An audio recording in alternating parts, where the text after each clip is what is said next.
Do you have any relationship with your father? I mean, talk about your mom. What's that? What's a father?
Mystic crystal red.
feeling it? Are you feeling the energy? Worth the temporary copyright strike, I think, until I've lopped off the introduction to this stream. I can already see people commenting. I can already see people donating. I'm eternally grateful as ever.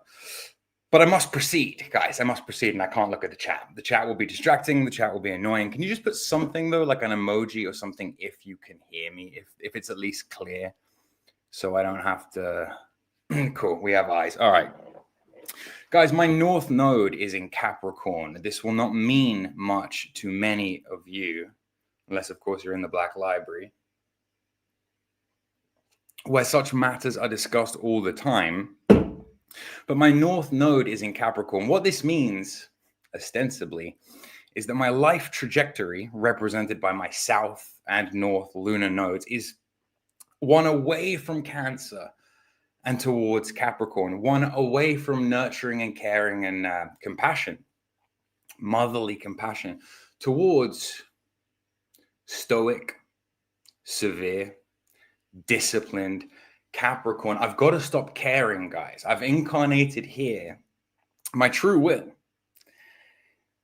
is to stop giving a fuck and to stop caring. I've got to leave the chuds, the Cancerian chuds behind. I've got to kind of leave them basking in their own filth, which is painful for me because I care. And I've got to be Capricornian. On that note, some housekeeping up front. Stream schedule. I'm going to try and stream every Saturn's day moving forward from here. I'm going to try and release a new video every Wednesday. The video bit is tentative, but the stream bit is solid and concrete. I can't let Saturn down after all. I will be streaming more or less the same time every Saturn's day, starting next week, where I will be joined by Richard Ruack, friend of the show. We're going to be talking about our past lives from Atlantis that we shared together, and Dion Fortune and other such, probably Gurdjieff as well, come to think of it. We're going to be talking about Atlantis on next Saturn's Day's stream. But for tonight, guys, I have to talk to you about the Age of Aquarius. But yeah, housekeeping up front. Streams are going to be more scheduled. The Black Library is closed for business. It's closed. The immigration to the Black Library is closed until I can work out what the is going on. It will be open again soon. I will post a new link in the community tab for aristocrat members and above. But guys, please understand the Black Library is not your normal group chat. I've had a couple of weird old head meth squad people coming through trying to red pill everybody in there. It's not the kind of group chat where you can join and red pill people. It's the kind of group chat where you join and you get mind raped, right? Like, we vet you, we test you, we shit test you. Like, I don't think a lot of you aren't ready, frankly, to join the Black Library. Yes, it's a perk that's available to you if you sign up to aristocrat tier and above. But honestly, guy, like, it's pretty full. There's like 100 and something people in there now. I barely know everybody's names and can remember everybody's star signs. It's getting a bit ridiculous, right? No, a lot of you don't. Yeah. And please understand, guys, that brings me to my kind of third point. It's a closed group, basically. And, you know, prepare to be shit tested if you come. But my third point is about readings and stuff. If you want to get hold of me for a reading, then you do that on Twitter, not on Telegram, not on Instagram, whatever. Add me wherever you want. I'll accept. I don't give a fuck. But I'm saying, like, if you want to get at me for a reading, you have to get at me on Twitter. It's where I organize all that kind of stuff. And it's getting dangerously close to me stopping offering readings as a membership perk, purely because I'm getting really good at it now. It's kind of weird, like, helping people, you know, helping people find their true will, find their reason why they kind of, I like helping people, right? But like I say, it's not my calling. I'm not here to help motherfuckers. Like, I'm genuinely not. Please don't think you can come into the Black Library and use it/me as an emotional tampon. Like, that is just not going to work. Like, yes, we can help you unpack your psyche. Yes, we can tell you what you're here to do. Yes, we can point out where trauma is, like, holding you back and fucking you up and stuff. I'm not a therapist, okay? And nor should you trust people who are. Okay, so this evening, I want to talk to you about the Age of Aquarius. It's a weird one. It's a bottleneck stream for me. It's a threshold stream for me. If I don't do this, if I don't get this done, if I don't actually, like, tell you guys about this, then, like, I can't speak about a lot of other stuff on this channel that I really want to talk about. There's a lot of astrological stuff coming down the pipe. There's a lot of occult stuff coming down the pipe, none of which will make fucking sense if I haven't at least broached the topic of the Age of Aquarius. But because I know my audience is going to be something of a don't shoot the messenger, guys, I'm just telling you. Like I'm just telling you, like it could be 4 o'clock, it could be 5 o'clock. I'm just telling you, you feel some type of way about it? That you're going to get angry about it because it's 4 o'clock, because it's 5 o'clock? I'm telling you, there is a great cosmic clock in the sky. The times, they are a changing, fellas, gentlemen, and increasingly ladies. The times, they are changing. We live in interesting times. Born too late to explore the planet, too early to explore the stars, perhaps. It's tricky being born on a cusp, at the edge of an aeon, the edge of an astrological aeon. It makes for a very interesting type of person. It makes for a very interesting type of times. What am I talking about? What am I waffling on about? Well, lads, let me enlighten you. Let me just remove this for a second. I prepared something for you. Incredible host and teacher that I am. I prepared a little something for you, okay? Don't shit the bed too soon. I got these images from NASA, okay? As you can clearly see, they're composite images of the Earth from space, highly detailed and accurate. Don't question it. So it's like what I may have been doing while you were watching that introduction just then. But this is the Earth. This is the Earth as viewed from space. And guys, if I don't explain this to you, I understand that a lot of you don't care about the basic astronomy behind what I'm about to explain. But if you don't understand the basic astronomy, you cannot hope to understand the astrology and the subsequent meaning that comes downstream of that. There's a lot of confusion around this as well. So I'm hoping I can just say it and say it once and everybody kind of gets it, kind of gets what I'm going for. Okay, here's the Earth, also known as world, what we live on, okay? And the thing is about the Earth, or the world, it spins. It spins on an axis. It spins on an imaginary line. Okay, just bear with me here. Imagine that this is the axis, what the world spins around on. Okay? Now, if the Earth was perfectly stable, and if the Earth was perfectly fixed in its orbit, then I guess that axis would be stable. But the thing is, the axis isn't stable. Actually, it wobbles. The axis that the Earth is spinning on, and please don't hit me with your flat Earth but like bullshit right now. All astrology is geocentric. I'm willing to meet you halfway with geocentric, but please don't hit me with your flat Earth bullshit right now. I don't care what shape the Earth is. I'm telling you, I got these images from NASA. Okay, guys, I got these fucking images from NASA, and what they clearly show is that the Earth orbits on an axis. But there's a tilt to this axis. There's a wobble to this axis over time. The Earth always points upwards, right? The true north, solar north, right? In the same direction. But this actual direction kind of wobbles on a circle. It's very, very slow. It's actually like a spinning top. It's actually losing momentum over time, but that's besides the point. That's shit that's really, really complex, high-level shit that I'll be honest with you, you don't need to know that right now. But this wobble is what we refer to as the precession of the equinoxes, or the axial precession. One full wobble, one full precession around is referred to, or was rather referred to by our ancestors as a great year, and takes 25, 90, 20, I think. Don't quote me on that. It takes about 26,000 years to do one full wobble. Each year, each great year, which the ancients understood to be a very meaningful and significant portion of time, each year can be divided up into 12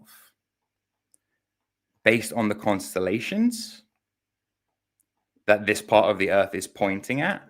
And we refer to these as astrological aeons. They last about 2,160 years a pop.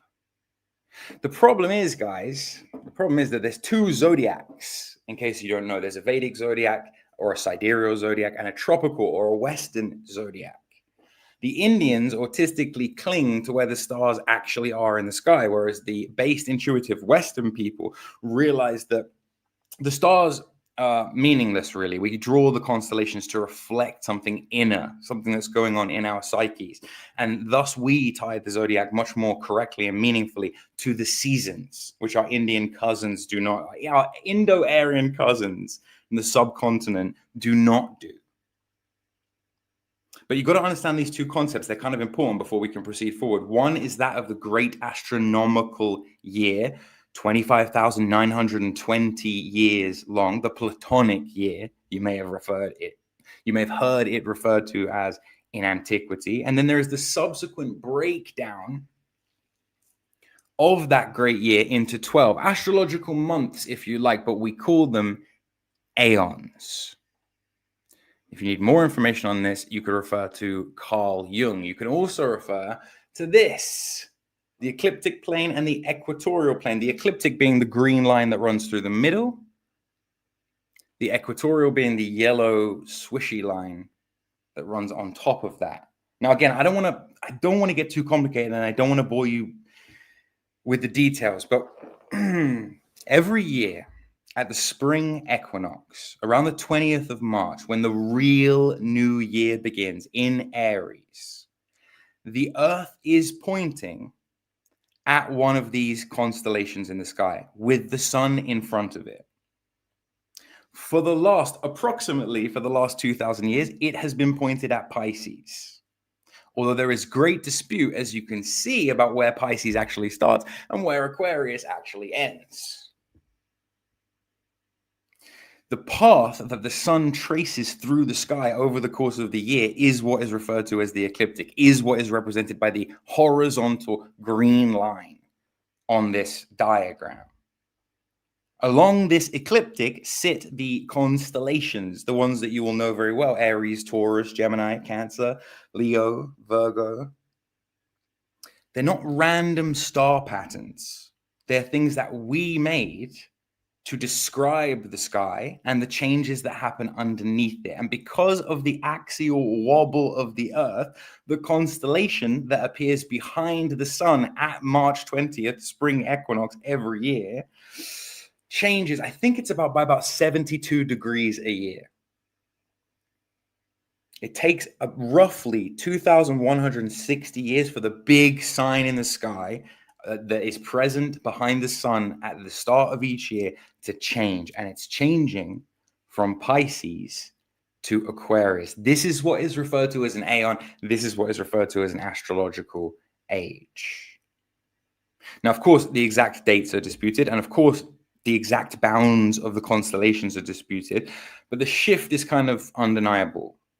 Astrologers disagree. Some people say that we enter the age of Aquarius around the 1960s, when the hippie free love movement came to power, when that song by Fifth Dimension, Age of Aquarius, was written.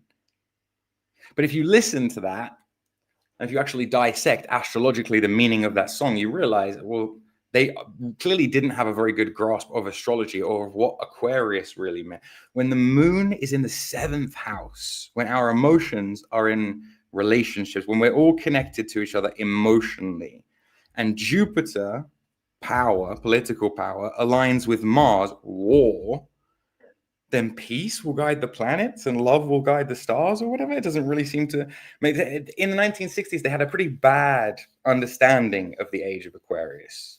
But I guess the currents culturally were starting to shift, as they are still seemingly shifting now. Other astrologers disagree, obviously. They say it's later. They say it's around 2150. Some people say even that it comes as late as 2600, but nobody disagrees with the fact that we're at the cusp of Pisces, and nobody disagrees that we're at the start of Aquarius. They just disagree on the definitional kind of like actual hard limits of these signs or of these time periods. Now, why does this matter? Why'd you care, Jord? Why'd you care, Jord? Well, actually, it's kind of fucking important. It explains a lot of things. It doesn't just explain my personal transition away from giving a fuck about the mundane politics of everyday life. And by the way, when you know these deep spiritual truth nukes, it's kind of impossible to care anymore about the mundane frivolities of like everyday bullshit. But it's not just that it explains my personal shift. It explains the literal shift that's happening in the world now. if you don't have a tool set like the Age of Aquarius through which to explain these things, then you end up doing really dumb shit like discounting synchronicity and astrology and magic altogether and just relying on conspiracy. Not that conspiracies don't exist, it's just there isn't one grand conspiracy controlling anything. If there is, it's being orchestrated by the planets, not the Jews or the Freemasons.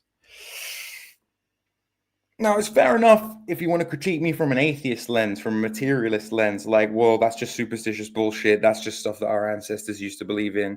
How can these stars that are trillions and millions of miles away actually affect me and my life? To you people, I would say, look, maybe there is no literal cause and effect force, physical force that's coming from Aquarius down into the earth and changing the earth. But as I've said before, and as I will continue to reiterate to you plebeian-minded people, astrology works in the same way that money works. Money doesn't actually have any inherent value. You can't eat it. It doesn't keep you warm unless you plan on setting it on fire. But money has value because we all collectively agree that it has value. We all believe in it. And we have, since antiquity and long before, believed in this giant ancient cosmic clock. There's a lot of meaning in the shift between Aquarius and Pisces, or should I say between Pisces and Aquarius. Here's the interesting thing. For at least 4,000 years, human beings have been organizing their understanding of time and of meaning and of routine and ritual, their religion, quite frankly, around the cosmos and around the stars.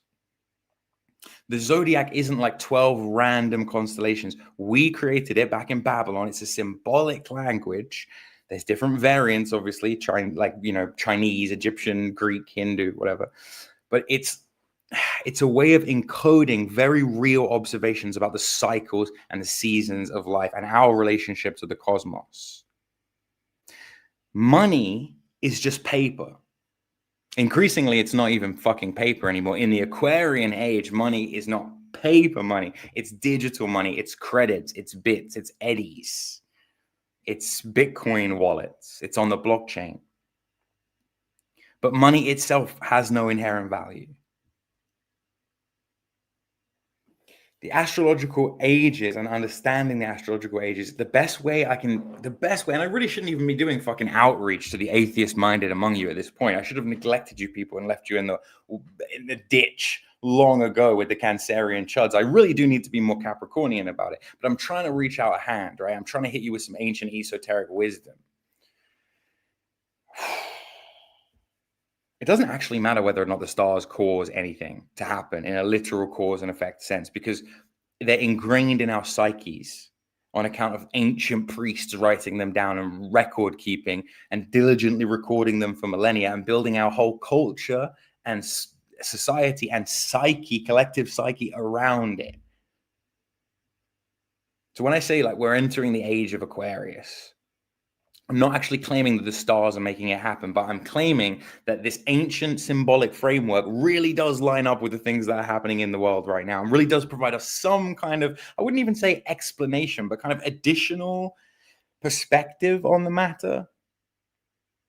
You don't even have to agree with me that it's happening to find it useful, although I think you'd have to be a retard living under a rock to like not think that it's happening at this point. There's some really, really striking astrological correlations. But before I can explain that to you, I kind of have to explain this. Bear with me. Here's one, what I created earlier. AI art, of course, which I find extremely fitting, actually, for the current age.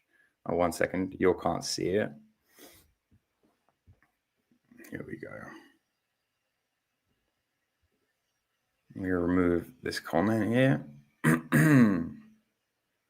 Say what you see. I'll read the chat in a second. Say what you see. Pretty reductive, right? Pretty reductive, right? To just show the last 2,000 years of human history as a guy lecturing from a pulpit in a church. pretty bleak and depressing and blackpilling, right? To show the next 2,000 years of human history is just people staring hunched over their phones. But if I had to, I would say this is what you're looking at. This is the truth pill. This is the truth nuke. I'm sorry to do it to you. I'm really sorry that it had to be me to do it to you. But nobody else is talking about this save Shaniqua on the internet amid all the other new age slop. But hey, come to think of it, what do we mean when we say new age?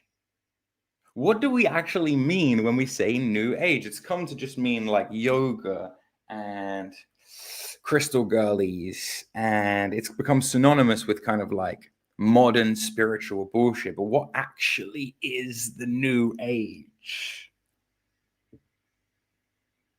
Let's walk backwards through the ages. Let's see the pattern that might be emerging if we understand anything about astrology, if we already understand these signs, and these 4 signs in particular: Taurus, Aries, Pisces, Aquarius. Taurus is the bull. It's an earth sign. It's the material. It's the physical. It's concerned with substance and security. It's ruled by Venus. It's beautiful. I keep telling you about these fat Taurian women, do I not? It's sensual. It's connected to physical pleasure and fertility and earthly abundance. A feminine garden, Taurus, fixed earth. Super stable. It's enduring. It lasts for very long times. What structures persist from the age of Taurus? The pyramids of Giza, these giant monolithic stone structures designed in an earth age, built in an earth age to outlast the aeons. If you look at the archaeological record, the stuff that we do have left over from the age of Taurus, it's big and it's earthy and it's kind of feminine.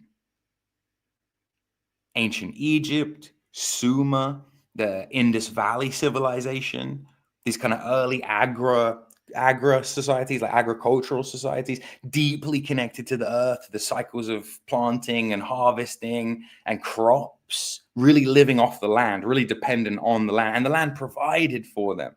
You know, the fertile Nile floods and provides for the Taurian Egyptian civilization. And they're obsessed with building these giant stone, obelisks or monoliths. The ziggurats of ancient Mesopotamia. What is a ziggurat? It's like a fucking sky pyramid, sky temple made of earth. Stone circles in Europe, like Stonehenge, which, by the way, in case you haven't realized, Stonehenge is just a giant astronomy observatory where these like druid motherfuckers were just looking at the stars all the time. So they built something to represent as above, so below. Obviously, over time, something like that becomes a ritual center. It's not just massive rocks.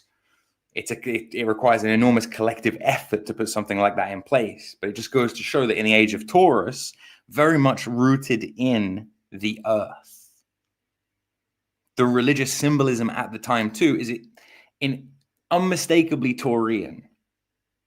The bull, the sacred bull, comes across in multiple cultures. In Egypt, you have the bull of Apis.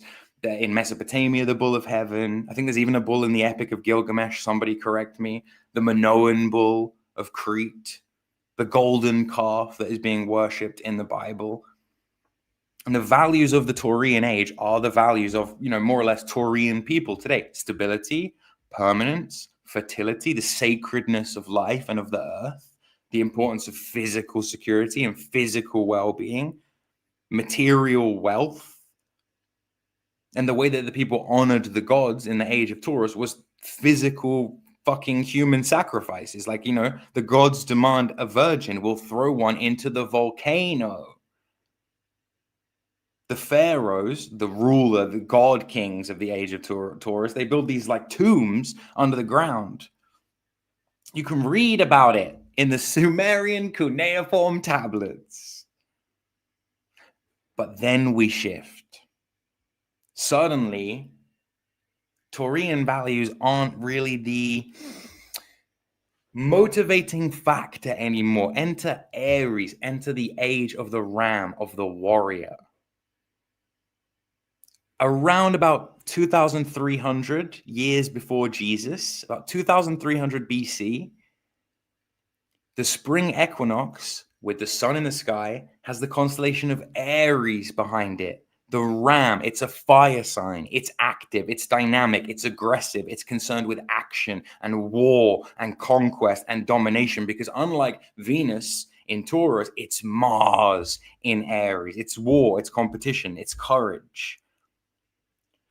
You have a warrior, pioneer spirit, but you also have morals and ethics that reflect that, like slavery.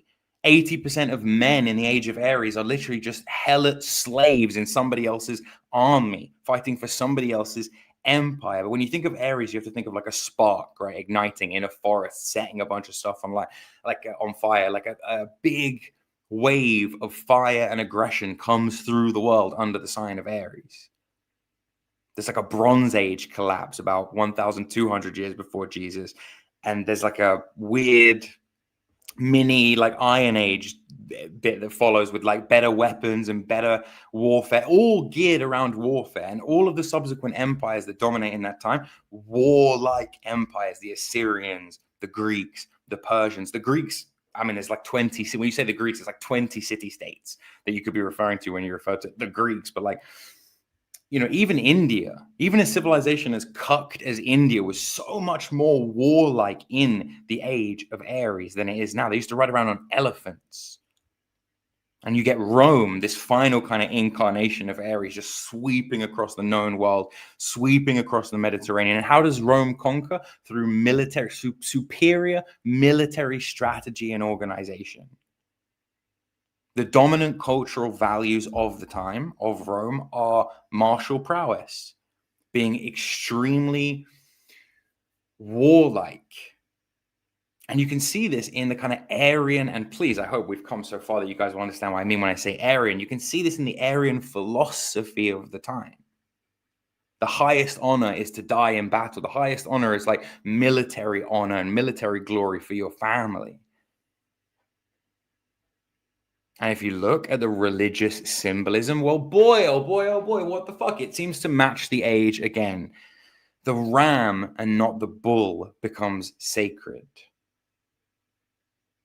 Because when they're building that golden calf in the Bible, what they're really doing is they're harking back to a previous age. And Moses, who is often depicted with ram's horns, comes and says, no, fuck this bullshit. It's time for the ram.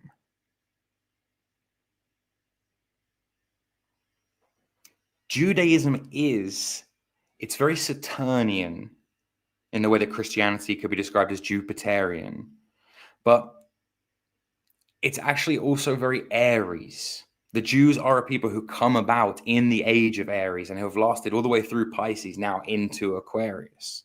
Other groups, other religions are a lot more Piscean, but I guess we'll get to that in a bit. The Romans honor the Greek warrior culture. They honor Homer. If you look at like Buddhism from the age of Aries, it's extremely warlike. It's extremely warrior monk coded. And the architecture shifts to reflect it. It's built on stone because it's representing conquest, but it's not the same in terms of structure as there are things built in the age of Taurus that have outlasted the age of Aries. And many things built in the age of Aries had no permanence to them in the way that the Taurian buildings did. There's philosophical developments in Aries as well that kind of match. There's a lot of argument and debate, which is extremely Aryan, and a lot of philosophy tied into argument and debate. It's the aeon in Aries of the great man, of Julius Caesar, of Alexander the Great. One dude's will and ferocity and fire and drive conquers an entire swath of land. It's the age of the warlord. And eventually it gives way to another transition into the age of Pisces. Who is the most Piscean figure of all time? Who can we look to more than anyone to show us what Pisces is, what Pisces means? Jesus Christ. And coincidentally, roughly around 0 CE or 0 AD, and don't leave some smart ass comment in the chat saying 0 doesn't actually exist. There is no year 0. Fuck yourself. Okay, right around the turn of the millennia, we also have the transition from Aries into Pisces, the time of Christ. I don't think it's coincidental that the spring equinox again moves from Aries into Pisces. And again, history pivots. We have Pisces. What is Pisces? Who are these two fish swimming in opposite directions? What does it mean to be a water sign and to have spent the last 2,000 years being in a water aeon? In a weird way, we're all Pisces, actually. In a weird way, astrologically and aeonically speaking, we're all Pisces because all we understand is Piscean emotion. We wouldn't survive 5 minutes in the brutal conquest of Aries or the feminine mother worship of Taurus. All we know is Pisces. But what do we know about Pisces? Well, it's a water sign. It's emotional. It's intuitive. It's fluid. It's concerned with feelings and connections. Traditionally, it's ruled by Jupiter, but increasingly it's become associated with Neptune. Neptune, by the way, only shows up 17th, 18th century. Neptune, which is associated with illusions and delusions and fantasy, shows up around the same time as we invent photography and anesthesia and all of these things that we like. Clearly, Neptune is here to usher in the age of Aquarius, but traditionally, it's ruled by Jupiter, which is expansion, which is faith, which is meaning, and therefore dogma, benevolence. There's a lot of benevolence in Jupiter, like social good and social graces. And Neptune brings in this kind of like disillusion and mysticism and sacrifice all into the age of Pisces. Mutable water, changeable water. Pisces is extremely adaptive and flowing, and water takes the shape of basically whatever contains it. Pisces is the most emotional of all of the water signs. And there's a duality to Pisces. There's two fish. It's kind of two things at the same time. Is Jesus not a fisherman of men? Is that not quite? I mean, look, you don't have to agree with me that the Bible is primarily an astrotheological text. But does Jesus not literally call his first disciples fishermen? I'll make you fishers of men. The fish, the ichthys in Greek, is literally the first symbol of the early Christians. And how does Jesus feed the multitude, feed the masses? If you look at the theology of Christianity, it's actually perfectly Piscean. Faith over works. You can be saved by grace. It's not about how many heads you've lopped off and put on a pike. It's about how pious you are and how forgiving you are and how compassionate you are, even if it's all fake, right? Even if it's all bullshit. And there is a lot of performative LARP with Pisces. We'll get there eventually when I get around to making the video. I do feel sorry for the Pisces people, what with them always having to wait for stuff. But in Pisces, in Christianity, the idea is that you're saved through the grace of God. You don't have to follow the strict laws like in Aries, like the Jewish people do. You don't have to offer God material offerings and sacrifices like you did in Taurus. You just have to believe. You just have to have compassion for your fellow man. This is literally pure Piscean energy. Having faith, having belief, trusting in this invisible, spiritual, transcendent, universal love of God. It's just about as Pisces as you can get. For God so loved the world that he gave it his only begotten son, or whatever it is, John 3:16. The idea in Pisces is actually that there is no Jew or Gentile, there is no Greek or Roman, that we're all one in the eyes of God. Now, one thing you guys have got to understand is there's hierarchy in every aeon. There's rules in every aeon, but they're flexible and they bend according to the time. Sometimes they're a lot harder than others. Just like there's racism in every aeon. Somebody said in the chat earlier, like, oh, Age of Aquarius, racism is over. Sorry, Charles. No. There's definitely racism in the Age of Aquarius. It's just a different type of racism. Even racism in Pisces was not the racism you want or think it was. It was actually about teaching low IQ minorities how to read the Bible. That was the main point of like colonization and racism. It was all about spreading the good word, spreading the gospel. It's Piscean. It's fundamentally Piscean. Love your enemies. Blessed are the meek. There's a dissolution of what happened in Aries. Pisces is all about boundaries. the boundaries that really matter, the spiritual boundaries, and the harder boundaries kind of dissolve. There's a lot of like dissolution. There's a duality to Pisces, right? It's boundaries and it's not boundaries because it's a mutable sign. It's mutable water. Somebody said in the chat, tell us about like Aquarian dogmatism versus Piscean mysticism. Or maybe I think they said it the other way around, but I would say it that way around. That's much better. Aquarius, both are dogmatic in their own ways, but Pisces is definitely a lot more mystic than Aquarius. A lot more room for like spiritual experiences where you die and have to be like reborn. In Pisces, you have all these people that claim to have direct experience, religious experience of God, like transcendent experience. You have saints that perform miracles.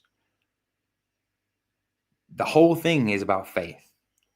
And even Islam, which is a lot more Aryan, as in a lot more of Aries, because it tries to copy the Jews who are Aryan a lot more. Even Islam is a Piscean religion in that the word Islam literally means submission.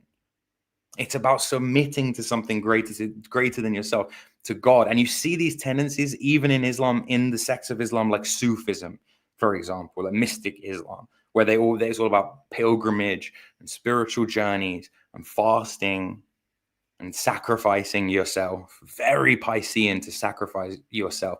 Medieval times. This is why, guys, I need you to understand. Medieval times is peak Pisces.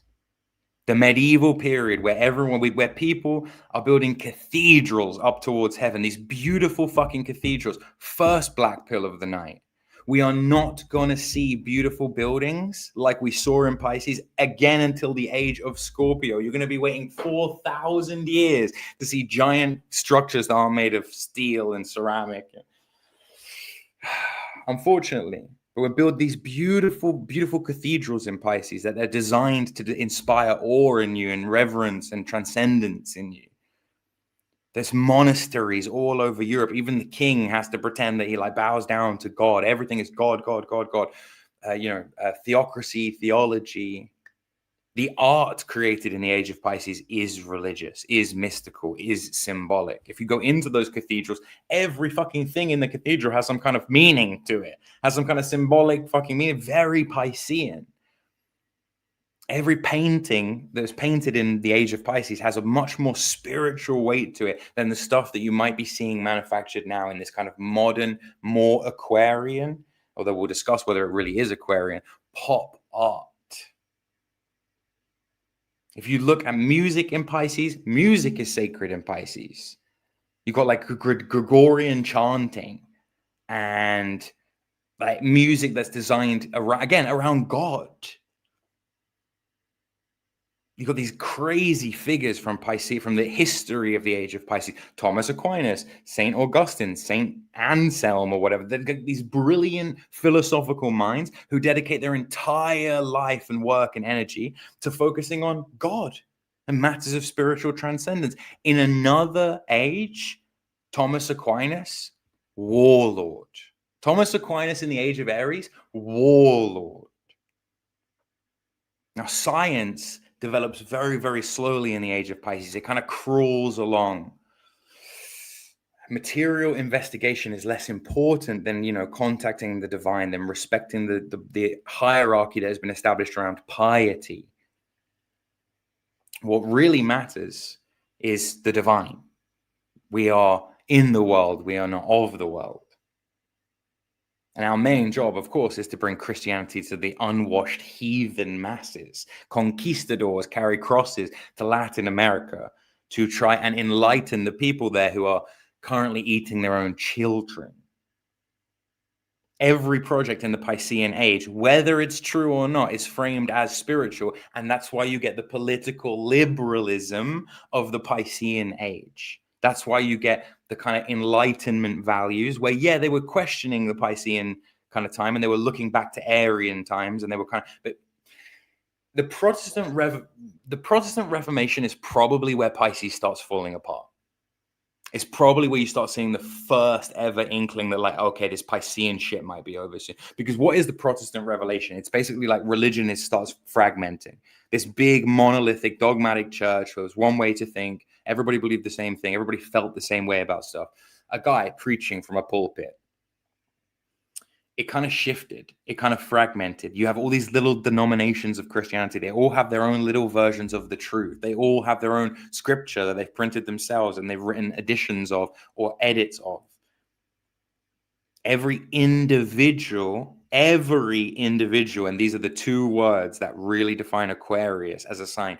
Every collective individual believes his own version of events, as opposed to Pisces, where everybody believes their own thing. And we're seeing that in the politics of this last century too. We're seeing it in Darwin, in the sciences. We're seeing it in Marx and in Nietzsche in politics and philosophy.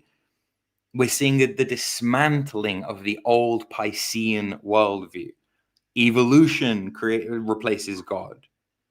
Economic materialism replaces the idea that God will provide for us, that the king will provide for us. If you look at institutions like the church, even the church tries to wrestle its way into the Aquarian age. What is Vatican II, if not an attempt to modernize and to Aquarianize, to democratize the church?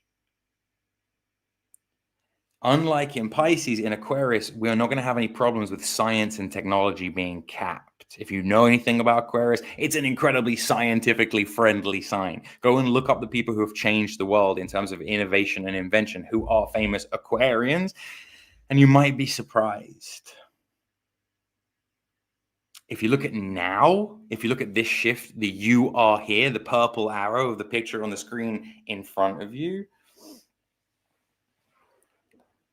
the 21st century, you'll see that the West is pretty much just Christian in name only. Christian as a dominant overculture and not much else. Even believers who have faith treat their faith as a matter of personal preference. They don't look at you and say, "My brother in Christ." If you're an atheist, they accept that you're not in their group.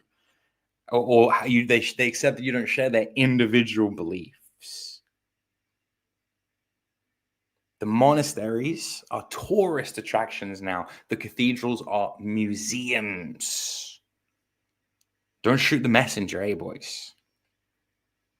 So what is Aquarius? What is this waves above water, this kind of like detached? People often say, well, Aquarius, Aquarius, it must be a water sign, right? Like it must be a water sign. Aquarius makes so much sense. Waves above water. Somebody described it to me today as radio waves, which I just think is the best description. It's symbolically depicted as a man pouring out water, but that's exactly it. It's out with the water. It's above the water. It's the ripples in the air above the waves. If water is emotion, then Aquarius says out with Piscean emotion and in with intellect, in with communication.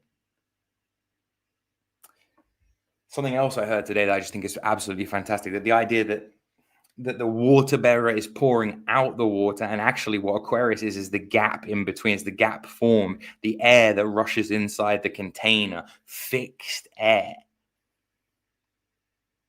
This guy pouring water out of an urn. It's a really hard archetype to understand, but we have to try at least.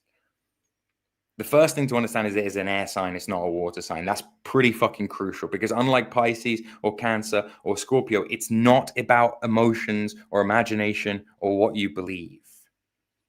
It is about ideas and concepts and the free flow of individuals. It's about systems. Systems is an incredibly Aquarian thing. Systems and engineering and like building kind of, there is a very humanitarian, service-based aspect to Aquarius. But personally, I think it's kind of performative. Specifically, just think Aquarius is fixed air. If something is fixed, it means it's stable, it's resistant to change, but not in the way that the earth is fixed, like solid or material, like in Taurus. Air is abstract. Air is like breath. Fixed air means systematic thoughts, established mental frameworks, persistent ideas, or structural or even spiritual kind of concepts.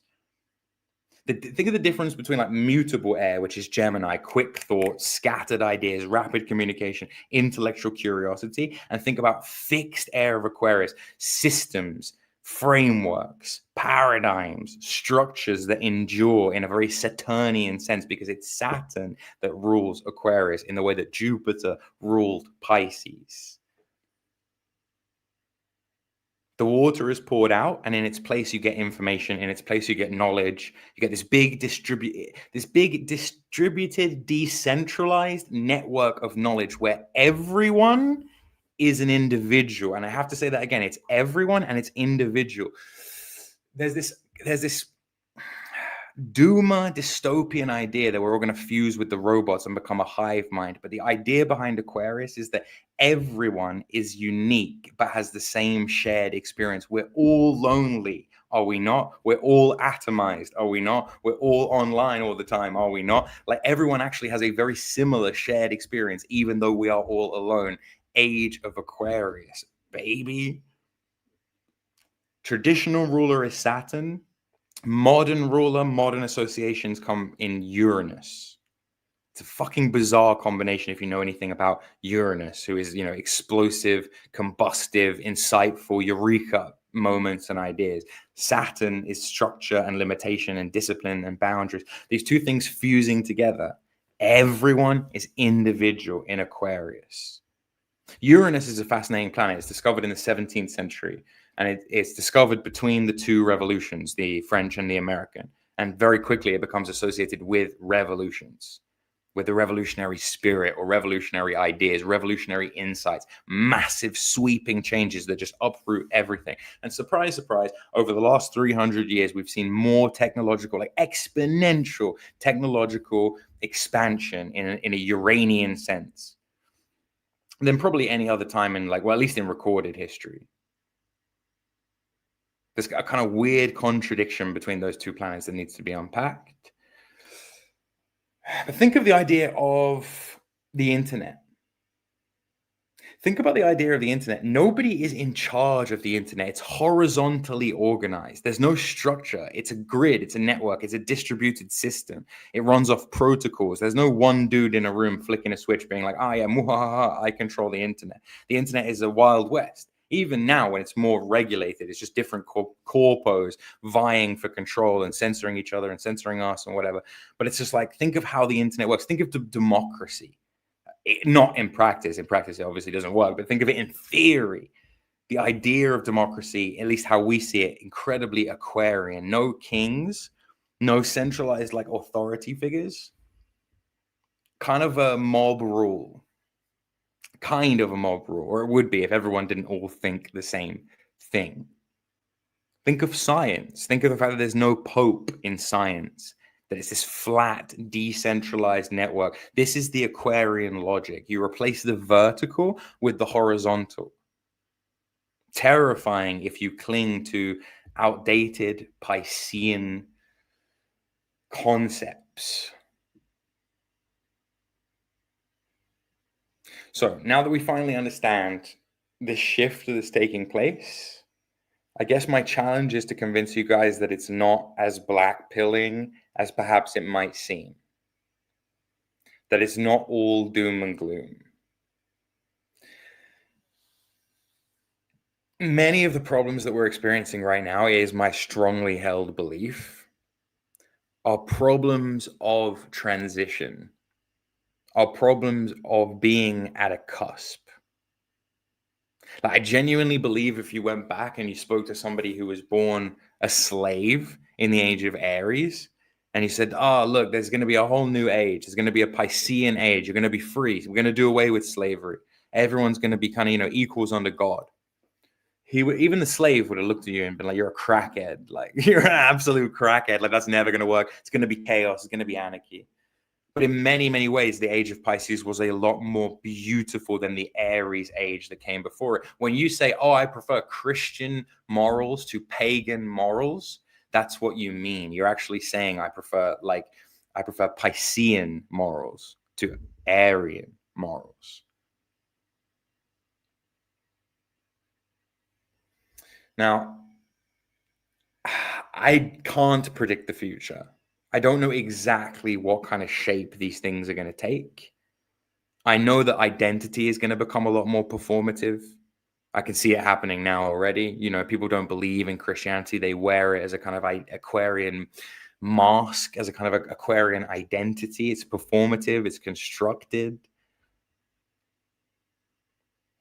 And all of these Piscean identities are kind of dying or being done away with. Like, the religion, the nation, the ethnicity, it all kind of fuses together and becomes homogenized in Aquarius.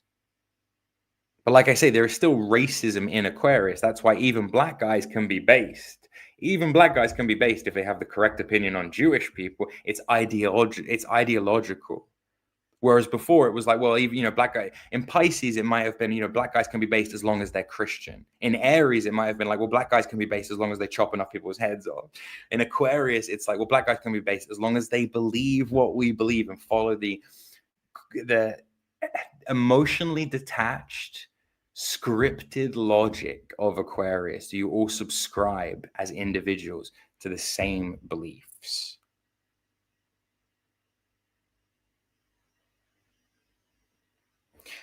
On the plus side, there is going to be an insane amount of progress. I tentatively use this word progress.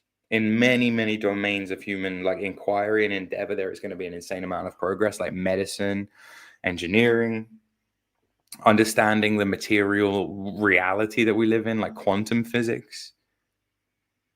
Aquarius is all about quantifying the unquantifiable, explaining things that have previously been unexplained. What was it? Crystal mystic revelations and the mind's true liberation. Well, that's all very fucking accurate. Aquarius. A lot of the boundaries that were established in Pisces, when they come down, and we're seeing it happen now, right? Like national borders are becoming porous. Money is sloshing around across borders in a way that it never has before. Gender fucking boundaries are being called into question.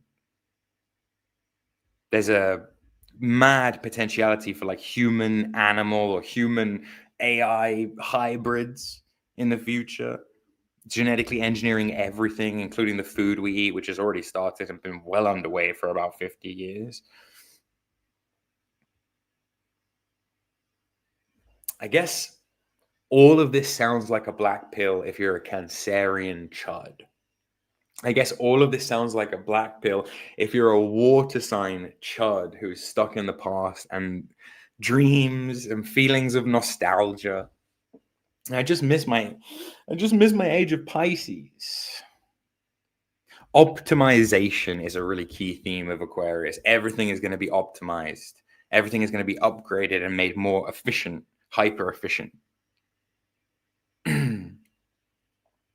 And look, in the way that I have to be honest, in the way that water sign people are kind of going to suffer, I think air sign people are going to kind of benefit. Your Geminis, your Libras, your Aquarians, the best place, at least in terms of sun signs, to survive this coming aeon.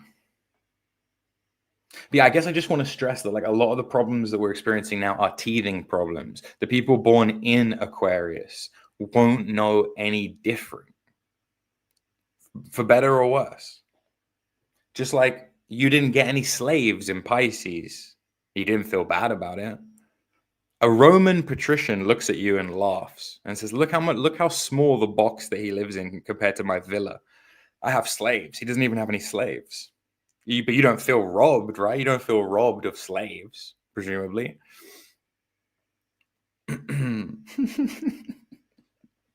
It's so funny when you just know it to be true. I know this to be true in the way that I know money to be true. I know money to be a reality of the world. So it's really tricky for me. It's really difficult for me because I just know I know it's real. I know it's happening. And it doesn't mean I have to be happy about it. But it does mean that I kind of have to accept it. I have to understand it in order to operate within it. There's no point swimming against the current. There's no point being angry at the fact that it's 3 p.m. It was 2:59 and then the time changed. No, not the time changing. In Pisces, we had these thick local communities. I mean, thick, like heavy, dense, like, like we were close to people. There was a lot of people. You knew them intimately. You had a village, a parish, a church, a tribe of people. 150 people. That's the butcher, that's the baker, that's the candlestick maker, Dunbar's number. You know all of their names. You know what everybody's function and role in the tribe is. And you knew these people deeply because you saw them every fucking day. You had mutual obligations and therefore mutual respect for these people. It wasn't just transactional and cold and calculating. But Aquarius is going to take all of those Piscean bonds and just shit on them. And in place of that, it's going to offer you like this thinly distributed grid, that network grid. But can you master it is the question. Can you learn to maintain the things that you love about Pisces, the things that are important to you? And can you learn to protect them and look after them and set them up to survive this new aeon? Would be the question I would be asking myself, rather than getting like extremely fucking black-pilled about the fact that this is happening. Also, if you were in Aries and you saw Pisces coming, you'd have made a lot of money selling your slaves before they outlawed slavery. If you know what's coming down the pipe, man, can you profit from it if you know what's coming down the pipe? Not that I would be so greedy with it. You can see the Aquarian architecture, actually. I think is probably the best. I didn't really talk about Aquarian architecture before. It's so different. I don't need to, do I? Just look out your window. If you live in a major metropolitan area, just look out of your window at the grid, at the network of like steel and glass boxes of identikit little apartments. It doesn't actually matter if you're in Toronto or Tokyo. It's just flat, modular, Helvetica font design coming in for you. I mean, think of a data center in the desert. Think of a data center, a server farm in the desert.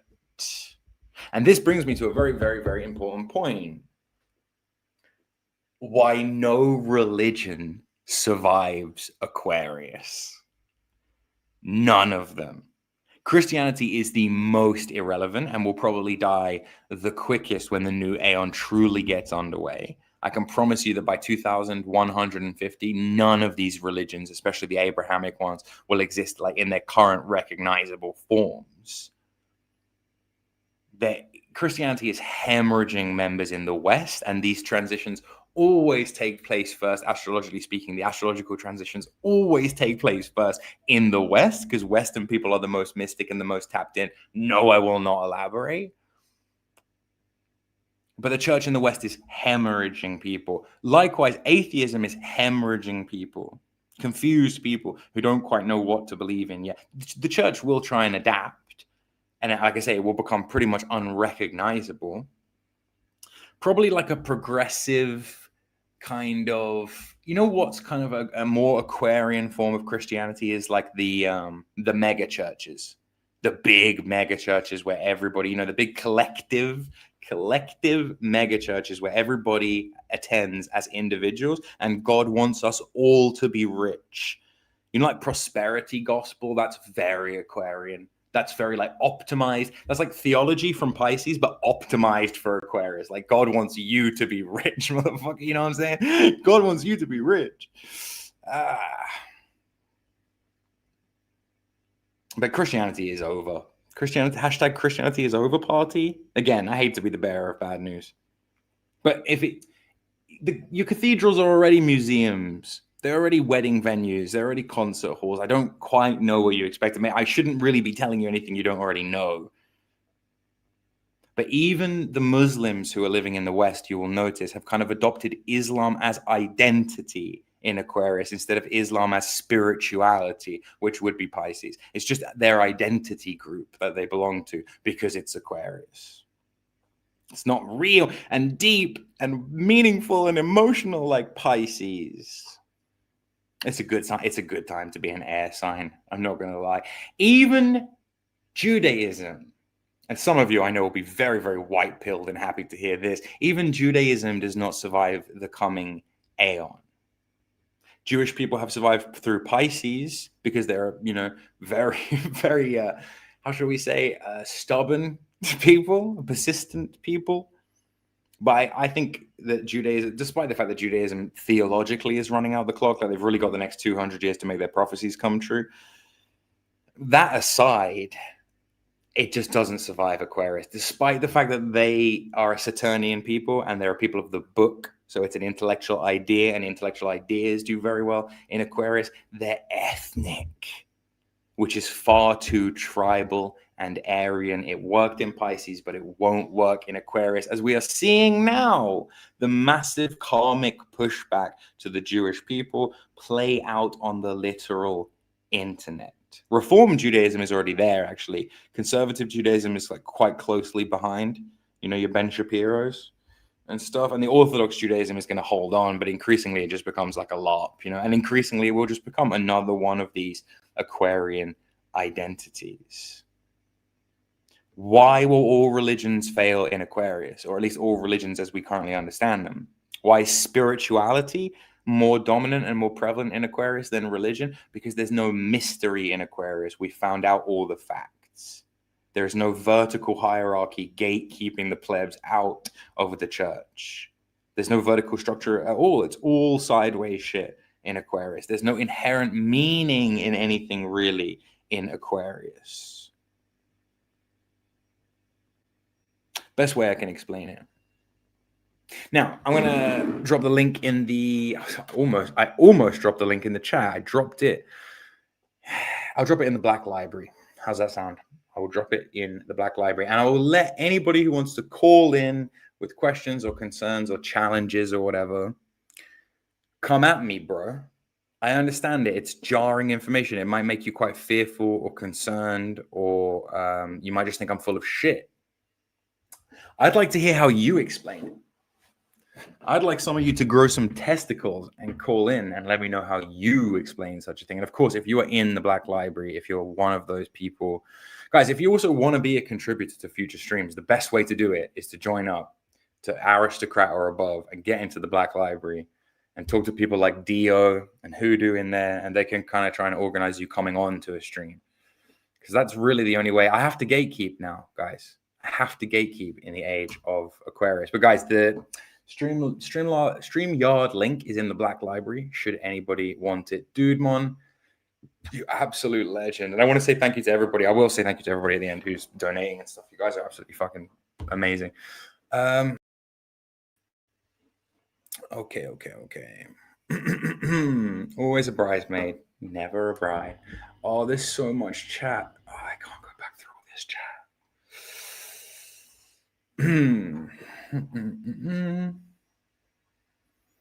Aquarius is going to drain the Piscean swamp. Well, that's one way of putting it. Look, there are good sides and there are bad sides. The really chudded take is like, so you're a centrist now? So you're a liberal now? It's like, no, so I'm a realist right now. Like, I'm just accepting reality for what it is. Yeah, I'm just going to read the donos, guys, because I can't read all this fucking chat. It's like I say, Meat Man, I'm insanely grateful. Although I figured you remember before. It sucks to see someone who's donated so much to the channel, like, clock out their membership and then re-up their membership because you don't get that. I'll remember that you've been a member this whole time. Axie Man, super fucking grateful. Holy shit, dude. And Richard, thank you. Dude, man, thank you. Like, let's see what Richard's saying here. Leo is opposite Aquarius on the wheel. Will the solar hero return or be occulted in the age of Aquarius? Yeah, Aquarius is opposite Leo on the wheel. It's not really a good time. I'll be honest. I prefer to see Sun in Aquarius in a natal chart than to see Moon in Aquarius in a natal chart. I just think there's something very janky about Moon in Aquarius. Moon being emotions and Aquarius being detached and like high-minded. It can be it's like almost like a psychopath, sociopath kind of placement with Moon in Aquarius. I'd rather see the Sun there. But neither are particularly exalted. Like, neither are particularly good. And it certainly isn't a time for like the solar hero, I don't think. I think we're really entering a distributed network era where we may even have like collective heroes, which can be, what I mean by that is like groups of people getting mythologized, as opposed to, actually kind of seeing that starting now weirdly in sort of corners of the internet. It's a fucking bizarre time, and it's a fucking bizarre sign to explain. Richard, the link is in the back library if you'd like to call in as an Aquarius and tell us, and if anybody thinks I've missed anything about the sign as well. Because it's one thing to explain the sign of Aquarius, fixed air as it relates to the human psyche. It's something else entirely to explain Aquarius as it relates to mundane astrology and to the matters, the daily phenomenon that happen on Earth. The internet is genuinely probably the best example, the most Aquarius, because it's a type of technology, because it's a grid, because it's a network, because it connects people in the cloud. What is fixed air? The cloud. Like everything is moving into the cloud in Aquarius. Axie. I'm so grateful for your donos, man. How the fuck can you hear me? I've been good. Whoa, your mic is choppy as fuck. It's choppy. No. Fuck, I'm sorry, dude. I have to remove you. Fuck, that's like, damn it. Hopefully you can fix that. But like, just put something in the back chat if you fix it, man. Because that's okay. Who else do we have here? We have More War, but he hasn't connected his mic. Man, trying to get these people. It's like herding cats. Trying to get these people to come out of the Black Library. The Black Library is it's really hard to explain. It's a time sink. You have to be really careful. It's like a netherworld. You can like go into the Black Library and then you like look at the clock and you're like, oh fuck. Like the conversations in there are really interesting. There's some really weird people in there. I'm not advising you guys to join the Black Library, actually. I would say don't join the Black Library at this point. Let's see. Did you fix it or no? Are you muted? Yo, Axie, did you fix it or not? He's like muted now. Fuck. Hopefully the Pharaoh will save us from this janky bullshit. Hello, how the fuck are you, dude? Let me just. Hello, I come to bring more janky bullshit. Actually, no, you're also janky. What the fuck? I feel like. No, I'm kidding. I love the Aquarian current. I love the Age of Aquarius. Wait, can you hear me? Hold on. It might have just been my headphones. Can you say something else?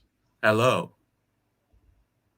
Is it me? Oh, fuck. Hold on. Audio speaker. All right, let me try now. Say something. Hello. Yo, it was my fucking stupid AirPods. Yo, Axie, I'm sorry, man. I fucking like kicked you thinking you were all. Hello, mate. What's up? How you feeling? Feeling Aquarian? You're gonna say anything or what? Mental. Noam, why don't you kick us off, dude? You tell us how you feel about the coming Aeon. The Aeon of Horus. Mm-hmm. Well, I for one think it's a beautiful thing. Give me my cyberpunk dystopia now.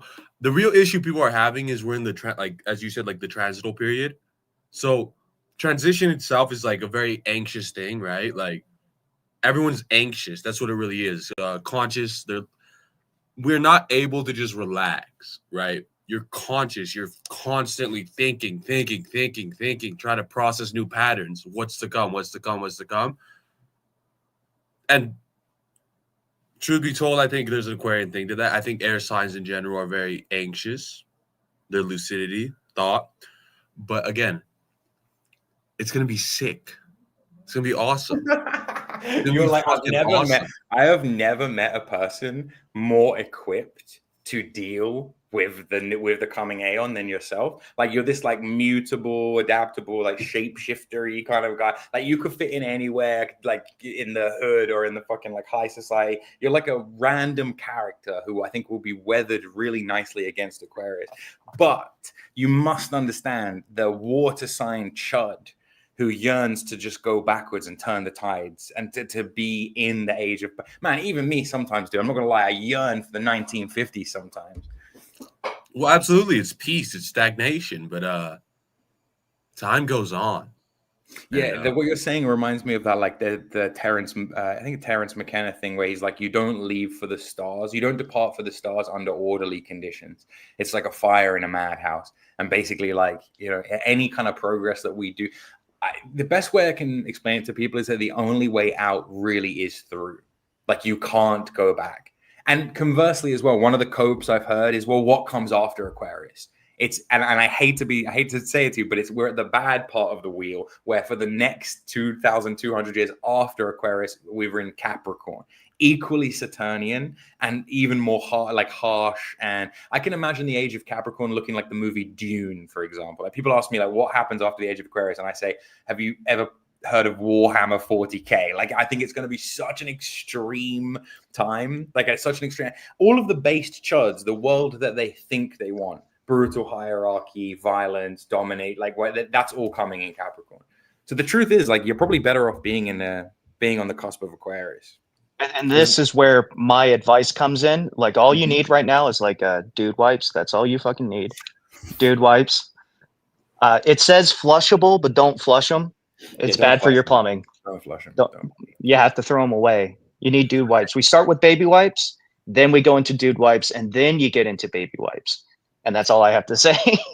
So it's a really interesting. I can't believe you just said that in dip. That's so base. I'll bring Hoodoo in.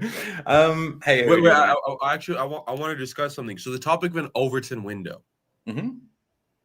The grass is always greener on the other side. Most people are looking backwards when they say that, though. The kind of chuddy, like, historical revisionist. You guys are all contributing to the Age of Aquarius watching this stream through your phones. It's just a part of your lives. So I'm a big believer in facing what's in your life and trying to make the best of it. We do use the internet.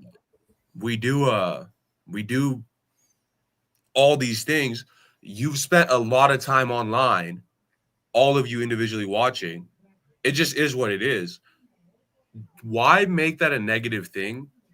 And it's just a weird, like, agoric thing, because, again, it's pattern recognition. You're referencing on the past. The past is different. Yeah, and the past is rose tinted too, right? Like, you weren't actually there in the past. You didn't live the life of, like, a medieval peasant, like, slaving away in, like, medieval times. So why all of a sudden, like, there's this romanticization of, like, you probably would be better off now than living as a medieval peasant in the Age of Pisces, actually. Well, and that's why I brought up the Overton window. But the goalpost just shifts. Richard, welcome, man. How are you? Okay, cool. Just to address this guy in the chat, Hierophon, what's coming in the Age of Aquarius? Water scarcity. There are some really literal interpretations about, like, sea levels rising or the water wars. Oh, shit. Sorry, Richard, just had to mute you there. You had some weird in the background. The perceived water wars that might be coming, like, down the pipeline, when water really does become super scarce. I don't know. These will all be interesting manifestations, none of which would surprise me. A reality about the Age of Aquarius is I actually believe it's going to be a very abundant age. I think the scarcity dialect is Piscean. Scarcity to abundance is just going to be quite Well, yeah, I agree. I think in terms of material, like, a lot of people will rise above basic material concerns. Like I said, I think money is I don't think people have to work as much in Aquarius. I think they'll have to think professionally. Like, I can imagine this is the job I can imagine in the Age of Aquarius. It's like an ad viewer. Like, you're a professional ad viewer. It's like, yeah, I go and I view the ads. And, like, I just imagine that as, like, a job that someone does. Because we're going to have to rewire the entire economy based on thinking and communication and intellect and these Aquarian things. Then again, I am, in a way, this is just conjecture, right? Because I just think the problems that we have now are teething problems, are transitional problems. I don't think it can't be this. It cannot be LGBT, global homo, like kind of weird, just dragged out for 2,000 years. I think we're just in a painful transition, and painful for some people more than others. Let's be honest. 100%. But like, if you're not happy now, you'll never be happy. You would have never been happy. Truth, Nuke. Hey, maybe you're not supposed to be happy. You ever think about that? Hoodoo, Richard, why don't you give us your takes on and Narcotic as well? Why don't you give us your takes on? Is my mic working? Yes, sir. Loud and clear. Crispy, actually. Ooh. Oh, hell yeah. He's got a face as well. This is wild. This is crazy. I was going to say with the Age of Aquarius, one thing, I'm not sure if you mentioned this before. I've been in and out in your stream. But one thing is the polarization of the energy itself. I think people lack the ability to digest the energy when it comes in. Because like when the Age of, the Aquarian energy comes and hits the earth, and what happens? You get the hippies. But it's like, that's a polarized, you know, they're progressive. They want to dissolve borders, but they suck. No one wants to be a stinky hippie. And it's like, what's the opposite of that? It's the Saturnian energy. And so people bounce off of the hippies and go, well, let's go back to Christianity. And you get these really fun. I know you said Christianity. So that's what you meant about the solar archetype, the resurgence. That might explain the kind of current selfie narcissism as well, which is a very Leo energy. Like it might be like a individual kind of reaction to Aquarius, what with Leo and there's a really interesting polarity, like Leo Aquarius polarity for sure. And so are you gonna have the programmers and the robots? It's like there's like two wrong ways to take it. It's like you can be too Saturnian, you can be too tyrannical, or there's like the too hippy dippy, and there's this razor's edge to properly digest the Aquarian energy, which we gotta walk. Yeah, definitely. And like I said, I don't think everybody's got the correct loadout for it, but regardless, like, you know, of whether or not even you believe in it, it believes in you. Like, you know, the world is literally shifting around you. That's Noam, do you know anything about how Crowley described it when he called it the Age of Horus? Because I don't really know anything about Egyptian Aeon of Horus, right? I don't really know anything about Egyptian mythology, but I know that Horus is the child, the archetypal child. One thing that I'm noticing that I am finding a bit dystopian about Aquarius is that, you know, in Pisces, it was the man. Pisces is a very fertile sign, astrologically speaking. And Aquarius is more of a sterile, kind of dry sign in terms of physicality, you know, earth and water being more fertile, air and fire being a bit more hot and sterile. It's kind of like we're breeding these really, really interesting ideas in Aquarius. Like, I'm not sure we're... actually, don't worry. Sidebar. I'm like going on a rant that is going to take us down such a fucking rabbit hole. Basically, the values are changing, right? The values are changing, and that's what matters. Well, Jord, do as thou wilt shall be the whole of the law was actually a quote about. Okay, so this is the best way I can explain it, like simply put. And again, I think this is really reductive. So I'm doing Crowley a disservice now, which is why I didn't want to open this can of worms. My understanding is that he called it the age of the child in the way that Horus was the archetypal child, in the way that in Pisces, the 45-year-old man, fertile man with lots of children, would have been the hero of the age.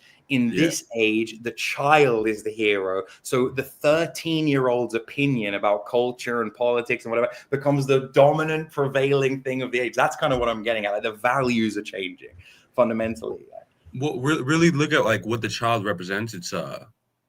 It's that curiosity, like not knowing any better, that expansive psychological force, right? Like, yes, I don't know that the stove is going to burn my hand, so I'm going to touch it and find out.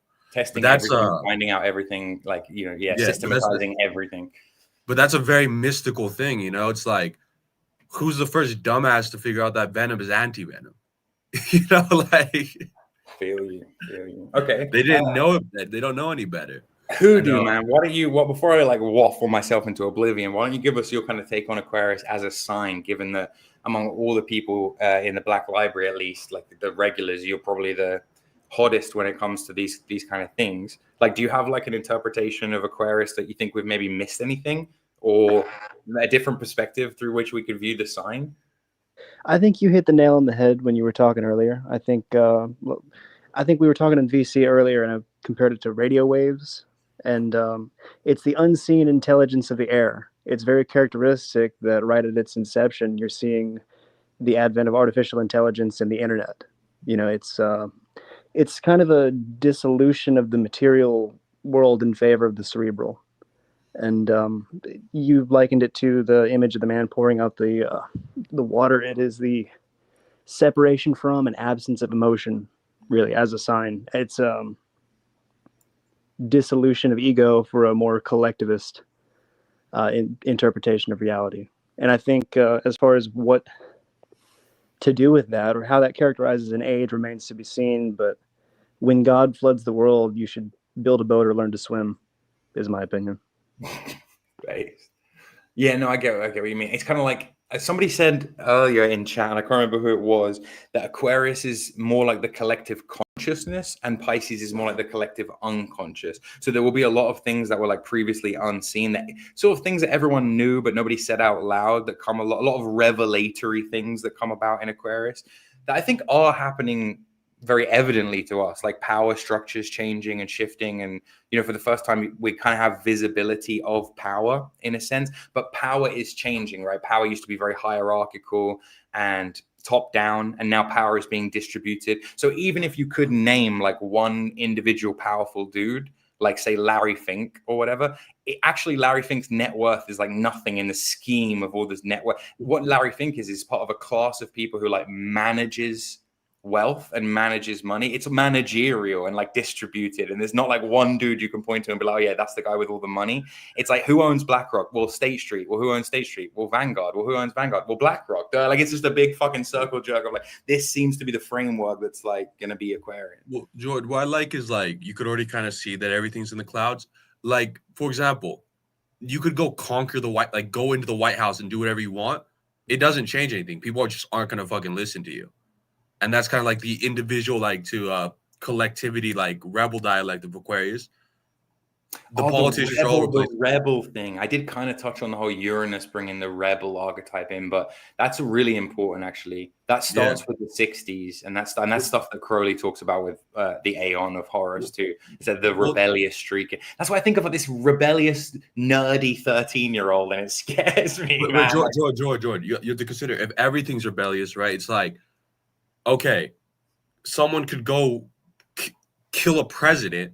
It doesn't fucking matter. They'll just be replaced. It's all in the clouds anyways. The power was like... No, that's literally it. You can remove Larry Fink and some new dude in a suit will just come in and like, it doesn't... It doesn't give you a right anymore. In the Age of Aries, it would give you a right. Even in the Age of Pisces, it kind of give you a right. That's now interesting because it's like the individual doesn't matter. It's the idea. It's the idea is the thing, and then you can just switch the man, but not the idea. Yeah. It's all in the clouds. And then now... I think the next step is currency kind of going that way with like cryptos and like blockchains and all that. But again, it's growing pains, right? Like we're suffering from like shitty fucking economies as we wait for like some kind of big play or whatever. Like, yeah, no, it's true. It's true. I think it could also become more transhumanist as well, because you think about in the Aquarian age we get the internet and people like, oh, it's this thing of liberation and it gives us all this freedom, and then they crack down on the internet and it becomes something that can be used for tyranny and government tyranny. Same with Bitcoin. It looks like something that can free up the place, but a government can just come in and be like, okay, everyone's going to do GovCoin now, and we're going to control things extra hard. So transhumanism, people are looking at that as like a liberation. We'll all be immortal. But if you get a cyber brain, the government's going to turn it off as soon as you start thinking wrong. And so there's this continuous tyranny as well as the rebellious nature. It's like this two extremes, the hippies and the orthodox. Well, it's the shoe horse theory, right? Like you this is basically the best way to control people is just to not control them at all. Like do whatever you want. Do whatever you want, and you're gonna be chaotic people and choose our direction. Like then they're gonna be controlled by their desires. Then all you need to do is control them by one lever. Analogy that I think of is good. Again, even though Aquarius isn't a water sign, actually, so maybe it's better to say flock of birds and a school of fish. Like a bunch of individual. If you look at the behavior of a flock of birds, it's actually the same individual like organism making the same individual predictable choice all at the same time. Nobody's leading the flock of birds. You know what I mean? Like it's kind of I see that as like Aquarian energy in a way, which is kind of I don't presume it to be bad, but like it's just not what I'm used to. Put it that way, it's gonna be fucking interesting. Like I just can't be a doomer about it, man. There's no point being a doomer about it. It's my overwhelming. I guess that brings me to advice. If each of you, we could just go around and like you could give some piece of advice, something or trend or current or type of technology that you think is going to be, how, for example, do you think it will change relationships between men and women? How, for example, do you think it will change like capitalism? Is capitalism something that you think can survive Aquarius? Like if you guys just want to give, why don't we start with you, Joe, seeing as you haven't talked?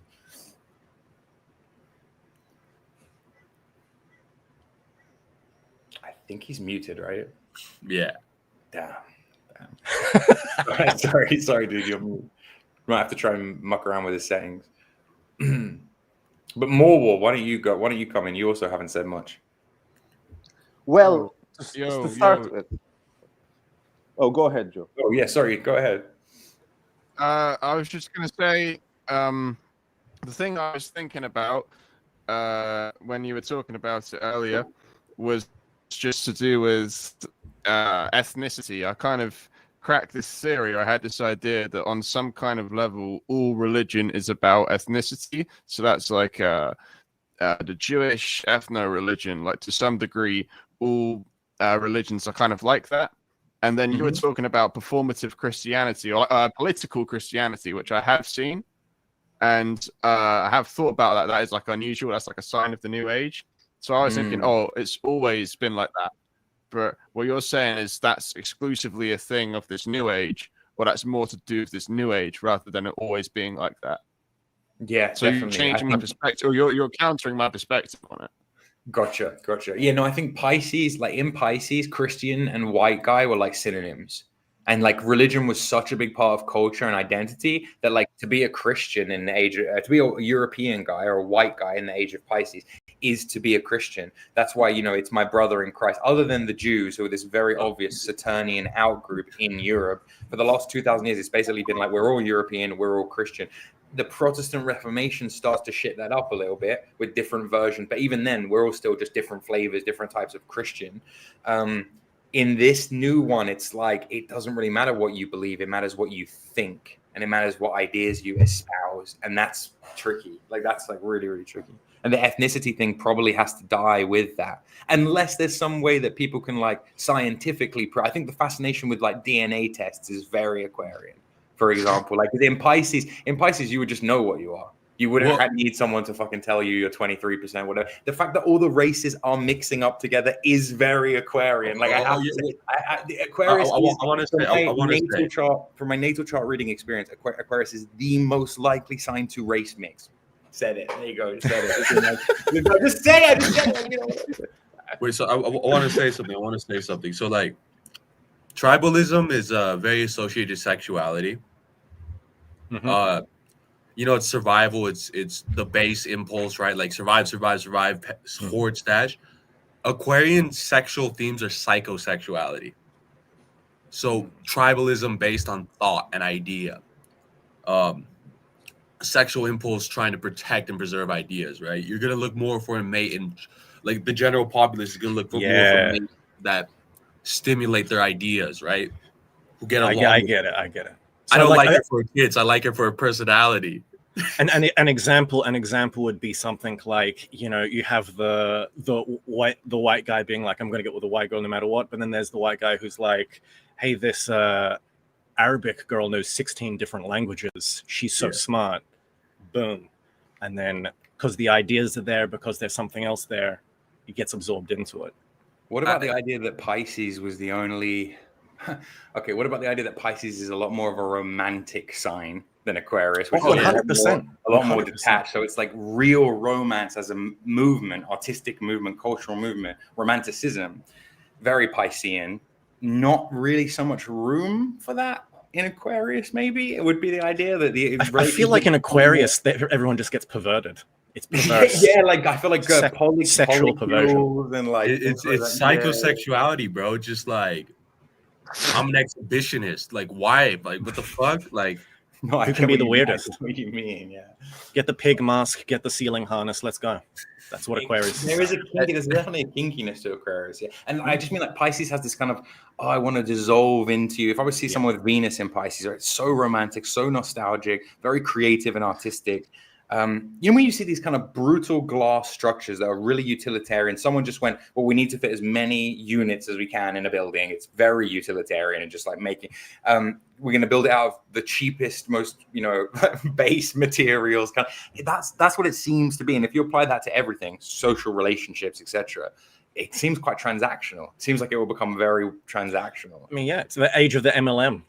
Everyone's just transacting with each other. Yeah. It's people selling courses on how to sell courses. It's like really meta. You know what I will say though? That transactional nature has always been in the world. It's just I feel like it's more amplified. Oh, I think Pisces was the only time you could have even had a movement like romanticism. Never would have flown in Aries, never would have flown in Taurus. Like people were just way more. And I don't think it will fly again until Scorpio. Like that's what I mean. We're talking about like so far in the future. It's not even funny. Yeah, you might have little resurrections, but nothing on the scale. I mean, of course, there are like, you know, I guess a really cool idea would be like, well, could you build a Capricornian group and like make it survive until, or could you write something that was Capricornian and make, that wouldn't be relevant to the people now, but that would be useful to them in the future as a kind of interesting thought exercise. But I'm waffling. Ideological adherence, precisely. More, you're in the. Oh, that's Mock. Sorry, right. George. I like her for her personality, but unironically. Yeah.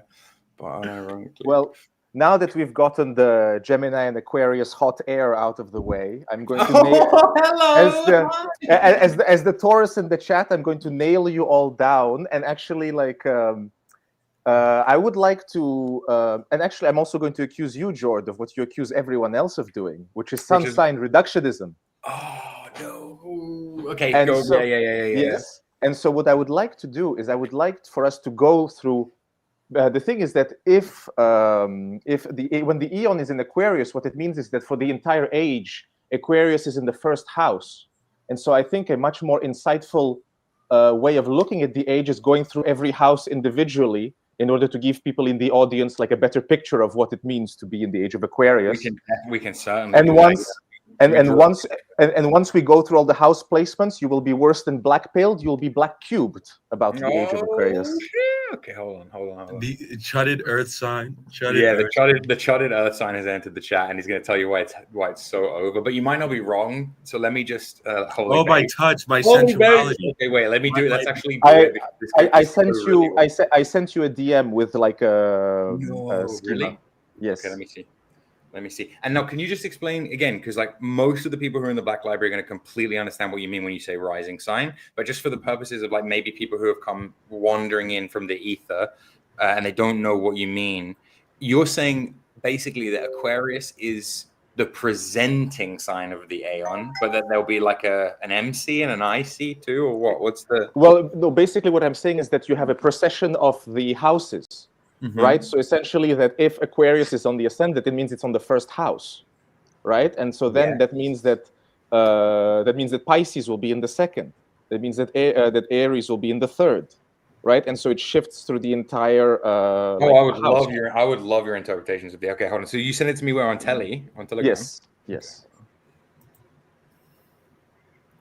Okay.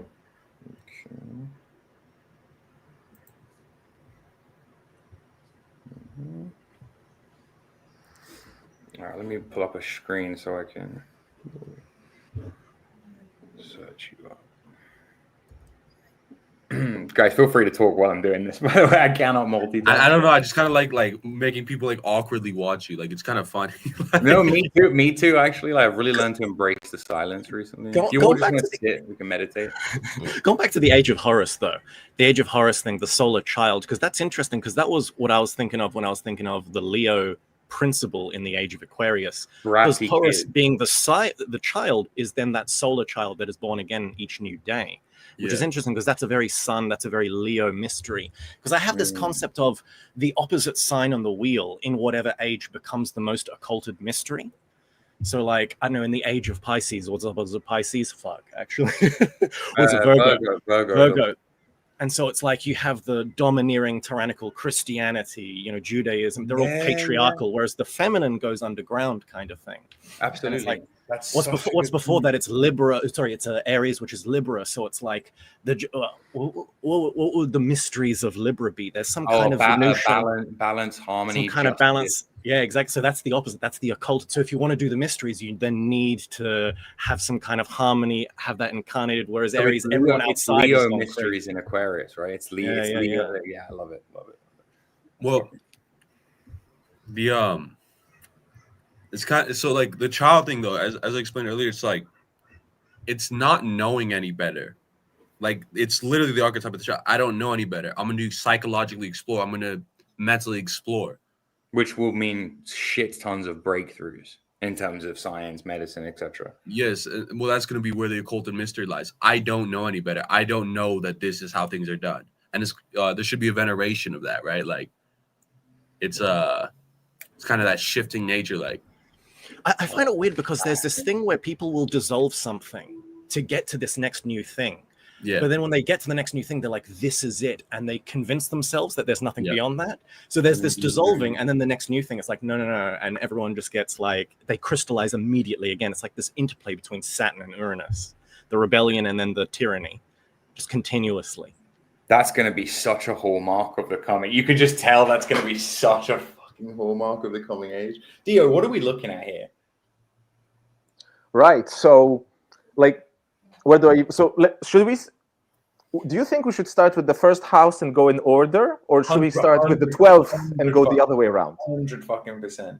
I think the first house we've kind of discussed has been the whole stream, but the implicit, the following implication is that there'll be emotional attachments to wealth due to Pisces in a second, and that there'll be well, actually, I see it the other way. Well, sorry if I'm.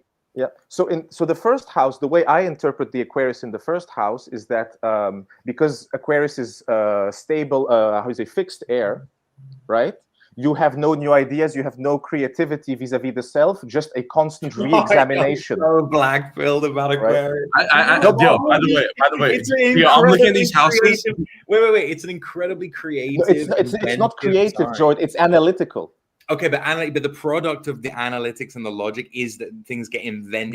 But innovation and invention. No, but that's Piscean. Because Piscean, it's going towards the cosmos. It's towards the exploration, right? Whereas Aquarius is the self-examination. So you take what you already have and you analyze it. That's why you have a re-questioning of old principles, right? That's why as you said it before, we re-question like the divisions of race, religion, gender, right? Because we're taking things we already have and putting them back into question, right? The second house in Pisces, I interpret it as money coming from emotion, from digital, from abstraction, from from creativity, from fiction, right? So it's like the dissolving into the collective consciousness, right? So mass fiction, metaverse, like extremely popular book series and movies and all this type of stuff.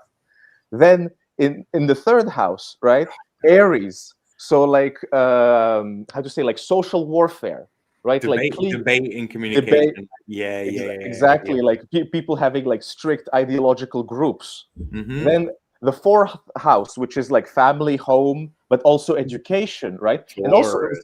And Taurus, right? So pragmatic, doctrinal, useful, right? And if you compare it to the previous age, the age of Pisces, Gemini would have been in the fourth house, which would have meant that education. That makes so much fucking sense. Yeah. That makes education was about exploration and learning and connection and sort of like the discovering of new ideas, right?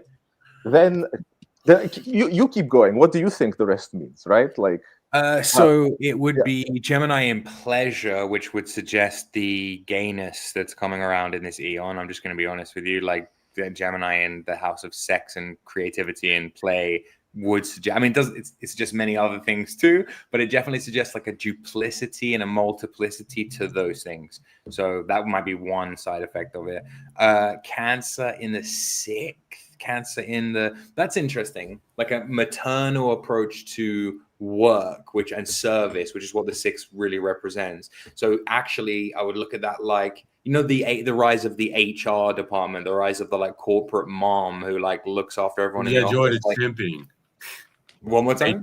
It's simping. It's a polyamorous relationship with the fucking kind of. It's like a nurturing, kind of like caring, kind of like seventh house relationships, Leo. So relationships built around narcissism and performativeness, and people orbiting each other for clout, which is horrific. Transformation, Virgo. That's so transformation, Virgo. That's the sterile transformation. So the false transformation. Right, so it's the disappointment. It's the like because it's linked to Pluto and death. So it's the stillbirth. Oh, God, they get a lot harder as they go around, don't they? Yeah, I can see that. Then the purpose. So then the purpose, Libra. So equality, equity, fairness. No justice. Right? I see why you're so black-pilled about Aquarius now. Right. Achievement in Scorpio, let's go. Scorpio. I love that. So 10th house in Scorpio, that's government, that's power. That's what most of this chat will be interested in, right? So rulership through paranoia, fear, And secrecy. secrets, Machiavellian secrets, espionage, sabotage, Scorpio shit, baby. like attack, like oh man, fuck. Oh, and also the wait a sec. Oh, also the sorry, the Scorpio is stable. Also, it's stable water. Sorry, no, fixed water. Fixed water, So it's power that's ingrained. So it's elites that are deeply rooted, which are secret, which cannot be deracinated because they rule through fear and through secrecy. I can see the connections and the connotations. I don't think there are any elites in Aquarius. I think it will be like a shadow elite that you can't see, like a something. Oh, that's what I'm saying, right? Secrecy. We will not be able to put the finger on it. Exactly. Exactly. If any, and it kind of like. But I get what you mean. I'm very interested in the 12th, but we'll get there. So why do you take 11th to mean? And then 11th, so that's basically like friendship and human connection based on doctrine. Yes, big collective institutions where everybody believes the acceptable thing. Like that makes a lot of sense. And the last house, the 12th house, it connects to what you were saying earlier, doing the secret Capricorn group, right? Because it's Capricorn energy in the occult. Right, so literally the secret occultist, like evil people who will be underground, will be the pragmatists. Oh, that's so interesting. Fuck, I love that. That was a very useful exercise, actually. This chart's actually a white pill for me. Elementally, I have all the same houses. Yeah, just lying. Like I say, I told you, I've never met someone who's more prepared to deal with this kind of astrological loadout. But yeah, I just want to go back around through the group because, like Dio, I feel like you have more to say on this, and we really didn't get to you with covering Aquarius. You know, like as a concept. Joe and Hoodoo, likewise. I want you guys to make sure you get out anything else you want to say, like about this sign. Okay, Dio, seeing as you're so black-pilled, let me try it like this. What do you think the good things about Aquarius are as a sign and as an age? Ooh, this is a tough one. Well, the thing is that, like, how to say, like, I'm a, as I said, Chadid Earth sign, right? So this is how to say. Well, Aquarius is the sign of the devil, right? So for me, it represents sort of like it is as well. Prince of the powers of the air, Saturn sign. Exactly. Like it is. Well, it literally is. Straight up, just like hail Satan, like hail Satan. But it's like it's rebellion against cosmic order, right? That's what it represents. And also because of its connection with Saturn being a malefic, it means it's going to be a malefic age, right? In the same way that the age of Aries was a malefic age, it was an age of testing, right? An age of like selection, of filtering of people, right? So it's going to be more of a struggle. And also, I really think that, how to say, the fact that occultism is in Capricorn and that education is in Taurus means there's going to be a complete stagnation of knowledge. Yes. Right? And also, actually, which does make sense with what you think in terms of like we have really reached the limits of what there is to know in some sense, right? Well, like one exception to that, the third house, right, which is also the house of progress, right, and of advancement, right? Since it will be in Aries, it means we will only see advancements in warfare and control, right, connecting to the Scorpio in the 10th house. I said one good thing about the Age of Aquarius. Like, holy shit. Well, you know what's funny? But you know what's funny? The things Dio is talking about is not separate from what we were talking about earlier. It's just a different interpretation of like the individual and collectivized dialect. The real pact is you're going to be boxed into yourself and you're going to be free. And everyone's just going to choose their impulses. Everyone's just going to choose their primitive desires. And it's not about being constructive per se. It never really was, though. Like, there's something very truthful about the superficial nature of such an age. Something very honest about it. I actually agree for what it's worth. I think it's there's a transparency to it where it's like all will be revealed. For example, let's just take, for example, money and how money changes from being this Piscean thing that is very liquid currency, and you can take cash and you can store it, made of literal piece of nature, piece of wood, piece of paper, and you can store it under your bed. And then money becomes on the blockchain. You think to yourself, like, well, money is going off into the cloud, and therefore money will be easier for the rich people to hoard and for the poor people to, and maybe that's true, but like the blockchain will make everything visible. You used to be able to squirrel money away under your bed or in a bank account. Nobody could see it. In Aquarius, it's pure transparency across the network, across the grid, distributed transparency. So it's like you can't do dodgy shit the same in Aquarius like you did in Pisces, which some people will be. Well, the dodginess won't be about hoarding the wealth. It will be about which manager is actually in charge. Yes, completely. And they'll all be stabbing each other in the back and like usurping each other with that Scorpio shit you were talking about to try and cling on to power or gain power, rug pull each other or whatever. Well, that's obvious. That's not like anything new. Well, like I was saying earlier, the transactional nature has always been there. I don't even think it's necessarily going to be amplified. I think it's just going to be told. And that's what, like, for example, why Piscean people, I know you haven't made a Pisces video yet, but Piscean people are so annoying because they don't admit the transaction they're doing. They're just like, it's relational, crying, and then their other placements come in and the human side of it kicks in and they try to make a transaction. And that's what was frustrating with the past days. It's why you do get hippies, right? Like people are upset that it's like, you guys are promising us relationships and then it's all transaction. Aquarius doesn't promise you something relational. No, it does. It's not even a pretense of like caring about God. That's what I mean. It's like if you like you're asking like why I despise Aquarius so much, and the thing is because, and I think that it's like it's mercantile. Fixed is the worst thing an air sign can be. Yeah, Cardinal Libra is like pushing out of the, and then Gemini is like air, like going around in a tornado. But like fixed air is like stale air, it's like humid air, it's like stagnant air. I know what you mean. I kind of see what you're saying. But George, like there's something very revealing as well, though. It's like you no longer feel obliged to worship God. There's no longer a physical need to worship God. Do you still worship God? Dude, it's very freeing. It's very freeing in a way if you allow it to be. Like that whole thing of like mystic revelation, the mind's true, liberation. Like I get why they looked at Aquarius with their like 1970s pop astrology before we translated all the old Greek stuff. And I can see why they were like, yeah, it's going to be great. All the dogma is going to go, man. All the bullshit, like national identity and stuff, which if you were a hippie in the 1960s, that you see that shit as archaic and holding you back and stuff. And they kind of... No, but I'm saying you can still worship God in the Age of Aquarius. Of course you can. No, exactly. It would be, and if you did, it would mean more, but you don't because you're a product of your age. You know what I mean? It's like that's it's so true. And that's what I'm really calling out. Like, it's people are going to be freed, and then they're going to blame the liberation for their where they end up. It's like, it's my issue with the chuds now.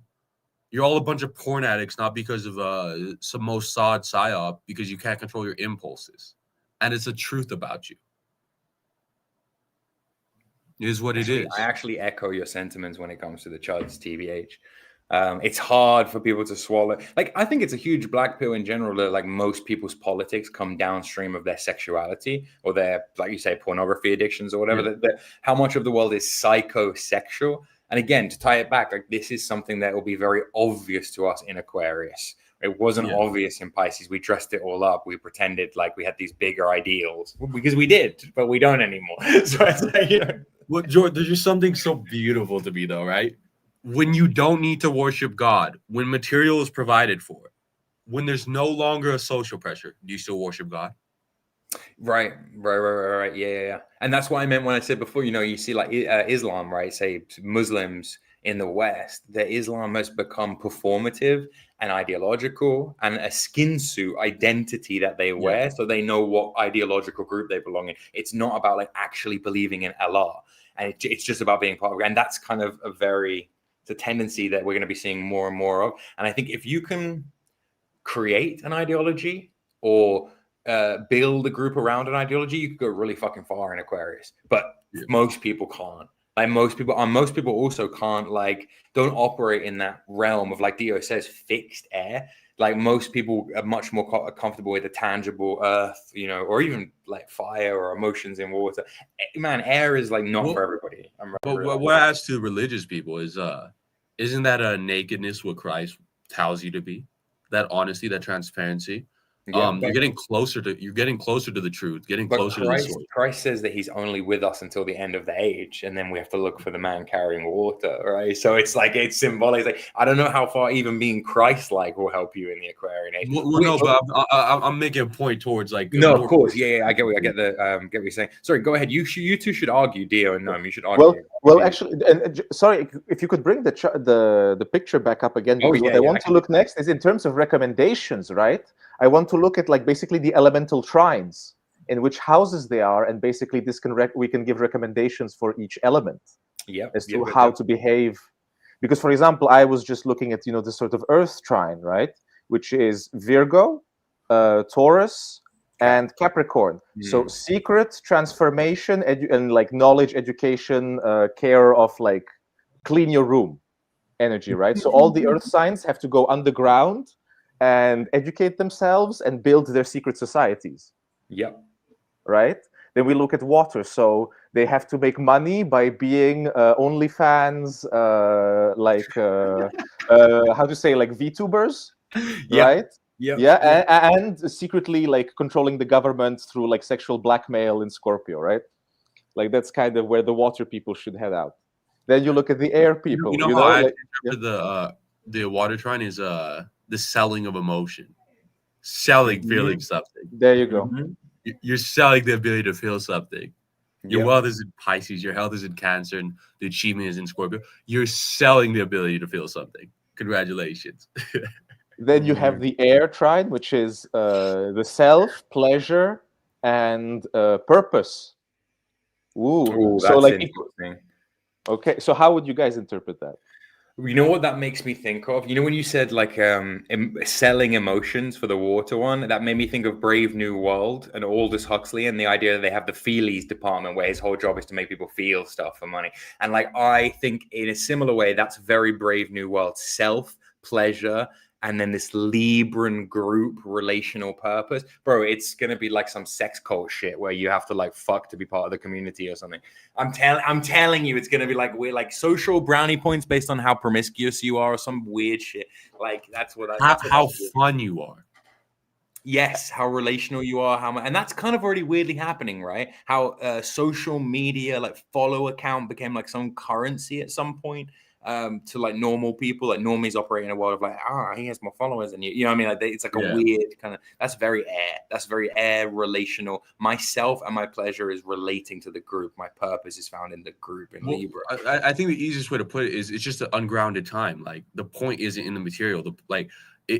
Aquarius, Satan doesn't have the power to judge in the Bible. He I'm saying he's the adversary, he's the tester. People are going to fail this test, and it's not because you're not allowed to do things. It's going to point out hypocrisies of the past, right? And that's kind of what propels it forward. It's referential, so it's being referenced off the past, and it's again, when the material need is no longer there, people just don't believe in what they claim to believe in with all their hearts.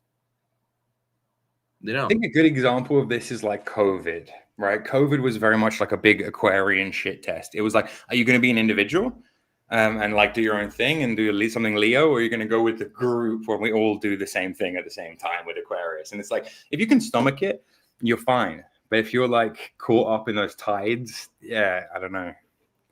Hoodoo, you've been kind of quiet. Yeah, I've just been thinking about what my advice be for someone going through this at the moment. And we're people that are spiritually characterized by Pisces. And what does a Pisces want to do? It wants to dissolve. And I think you need to be prepared to do that. This sounds horrific. This sounds alien and extreme because it is to us, because we're not there yet, because we are in the dying vestiges of the previous age. I'm sure the fall of Rome looked pretty scary for the Romans, but in the grand scheme of history, it's the natural progression of things. So I think it's a really tough question to wrap your head around and digest and answer, but that would be the best thing, is learn to be a Pisces, be the spiritual Pisces, dissolve, let go, enjoy. If I'm not saying don't have children and don't plant roots and don't act in that way, because I mean, people are going to do that regardless. But trying to LARP as something ancient and attach yourself to the past is a mistake for sure. I think you need to. The only way out is through. Period. The wheel never goes backwards. No, absolutely. And also, there's this thing of like, yeah, I think what you say rings extra true in that there's a certain type of person who's going to hear what you're saying and obviously react very viscerally and negatively towards it, and they're not going to like it. But like everything you're saying is just like fact checked, confirmed by real American patriots. So I completely fucking agree. Although, these things, it's like, it's often, easier said than done, because to dissolve, to let go of material attachments, the transition of the ages really shows you what's perennial about the human experience.